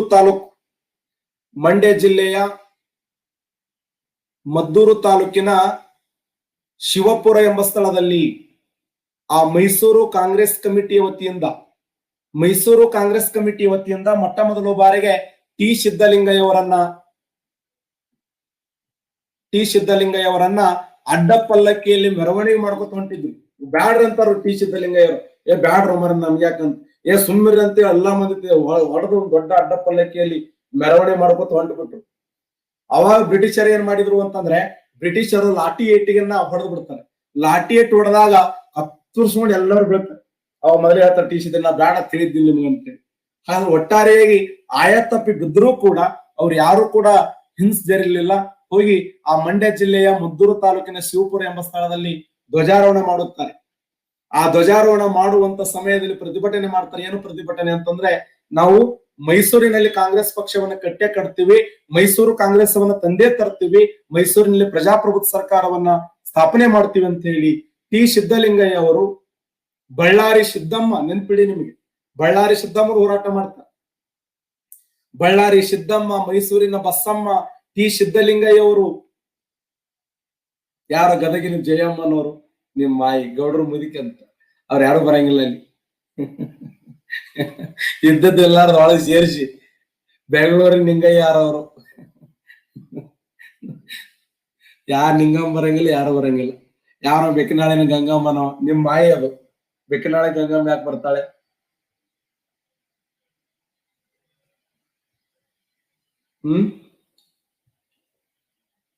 ಗೌಡ್ರು ಮುದುಕಿ ಅಕ್ಕ. ಒಟ್ಟಾರೆಯಾಗಿ 1938 ಏಪ್ರಿಲ್ 11ರಂದು ಮಂಡ್ಯ ಜಿಲ್ಲೆಯ ಮದ್ದೂರು ತಾಲೂಕಿನ ಶಿವಪುರ ಎಂಬ ಸ್ಥಳದಲ್ಲಿ ಈ ಒಂದು ಕಾಂಗ್ರೆಸ್ ಸತ್ಯಾಗ್ರಹ ಯಾರ ಕಂಬಾರ ಪಾಪ್ಯಾನೋ ನಿಮ್ಮ ಈ ಕಂಬಾರ ಪಾಪ ಯಾಕೆ ಬರ್ತಾನೆ ಅಲ್ಲಿ. ಒಟ್ಟಾರೆಯಾಗಿ ಮಂಡ್ಯ ಜಿಲ್ಲೆಯ ಮದ್ದೂರು ತಾಲೂಕಿನ ಶಿವಪುರ ಎಂಬ ಸ್ಥಳದಲ್ಲಿ ಟಿ ಸಿದ್ದಲಿಂಗಯ್ಯ ಅವರ ನೇತೃತ್ವದಲ್ಲಿ ಒಟ್ಟಾರೆಯಾಗಿ ಧ್ವಜಾರೋಹಣ ಕಾರ್ಯಕ್ರಮ ಯಶಸ್ವಿಯಾಗಿದ್ದು ಒಂದು ವಿಶೇಷ. ಹಾಗಾದ್ರೆ ಶಿವಪುರ ಅನ್ನುವಂತ ಸ್ಥಳ ಇದೆಯಲ್ಲ, ಇದು ಯಾವ ನದಿಯ ದಂಡೆಯ ಮೇಲೆ ಇದೆ ಅಂದ್ರೆ ಶಿಂಷಾ ನದಿಯ ದಂಡೆಯ ಮೇಲೆ ಇದೆ ನೋಡಿ. ಕಾವೇರಿ ನದಿ ಉಪನದಿಯಾಗಿರುವಂತ ಶಿಂಷಾ ನದಿಯ ದಂಡೆಯ ಮೇಲೆ ಶಿವಪುರ ಅನ್ನುವಂತ ಸ್ಥಳವನ್ನ ಕಾಣ್ತೀವಿ. ಇಷ್ಟು ಕಾವೇರಿ ನದಿಗೆ ಇದ್ದಂತ ಒಂದು ವಿಶೇಷವಾದ ಅಂಶ. ಇನ್ನ ಕರಿಗಟ್ಲ ಅನ್ನುವಂಥದ್ದು ಅಥವಾ ಕರಿಘಟ್ಟ ಅನ್ನುವಂತ ಏನು ಗಿರಿಧಾಮ ಇದೆ, ಕರಿಘಟ್ಟ ಅನ್ನುವಂತ ಗಿರಿಧಾಮ, ಇದು ಕ್ವಶನ್ ಆಗಿದೆ. ಗಿರಿಧಾಮ, ಕರಿಘಟ್ಟ ಗಿರಿಧಾಮ ಯಾವ ಜಿಲ್ಲೆಯಲ್ಲಿ ಕಂಡು ಬರುತ್ತದೆ ಅಂದ್ರೆ ಮಂಡ್ಯ ಜಿಲ್ಲೆಯಲ್ಲಿ ಕಂಡು ಬರುತ್ತದೆ. ಇದು ಕ್ವಶನ್ ಕೇಳಿದ ನೋಡಿ. ಮಂಡ್ಯ ಜಿಲ್ಲೆಯಲ್ಲಿ ಕರಿಘಟ್ಟು ಅನ್ನುವಂತ ಗಿರಿಧಾಮ, ಫೇಮಸ್ ಸೆಂಚುರಿ, ವೈಲ್ಡ್ ಸೆಂಚುರಿ. ಆ ವೈಲ್ಡ್ ಸೆಂಚುರಿ ಯಾವುದು ಅಂತಂದ್ರೆ ಅದು ಮಂಡ್ಯ ಜಿಲ್ಲೆಯಲ್ಲಿ ಕರಿಘಟ್ಟು ಅನ್ನುವಂತ ಒಂದು ಗಿರಿಧಾಮ. ಇನ್ನ ವಿಶೇಷ ಅನ್ನುವಂತಂದ್ರೆ ತಮಿಳುನಾಡಿನ ಮುಖ್ಯಮಂತ್ರಿಗಳಾಗಿರುವಂತ ಮಾಜಿ ಮುಖ್ಯಮಂತ್ರಿಗಳು ನಮ್ಮನ್ನ ಅಗಲಿರ್ತಕ್ಕಂತ ಒಬ್ಬ ಹೆಣ್ಣು ಮಗಳು ಅಮ್ಮ ಎಂದು ಖ್ಯಾತಿಯಾಗಿರುವಂತ ಯಾರು ಜಯಲಲಿತಾ ಅವರು. ಇದು ಕ್ವಶನ್ ಆಗಿದೆ PSI ಗೆ. ಅಮ್ಮ ಎಂದು ಖ್ಯಾತಿಯಾಗಿರುವಂತ ಜಯಲಲಿತಾ ಅವರು ಜನ್ಮ ತಾಳಿದ ಪುಣ್ಯ ಭೂಮಿ ಯಾವುದಂದ್ರೆ ಅದು ಮಂಡ್ಯ ಜಿಲ್ಲೆಯ ಶ್ರೀರಂಗಪಟ್ಟಣ ತಾಲೂಕಿನ ಯಾವುದು, ಮಂಡ್ಯ ಜಿಲ್ಲೆಯ ಶ್ರೀರಂಗಪಟ್ಟಣ ತಾಲೂಕಿನ ಯಾವ ಊರಿನಲ್ಲಿ ಮೇಲುಕೋಟೆ. ಎಕ್ಸಲೆಂಟ್. ಮೇಲುಕೋಟೆಯಲ್ಲಿ ಅಮ್ಮ ಅವರ ಜನನ ಆಗಿದೆ. ನಮ್ಮ ಕರ್ನಾಟಕ ರಾಜ್ಯದ ಮಹಿಳೆ ಇಡೀ ತಮಿಳುನಾಡನ್ನೇ ಆಳ್ವಿಕೆ ಮಾಡಿರ್ತಕ್ಕಂಥ ಒಬ್ಬ ಹೆಣ್ಣು ಮಗಳು ಯಾರಂತಂದ್ರೆ ಜಯಲಲಿತಾ ಅವರು.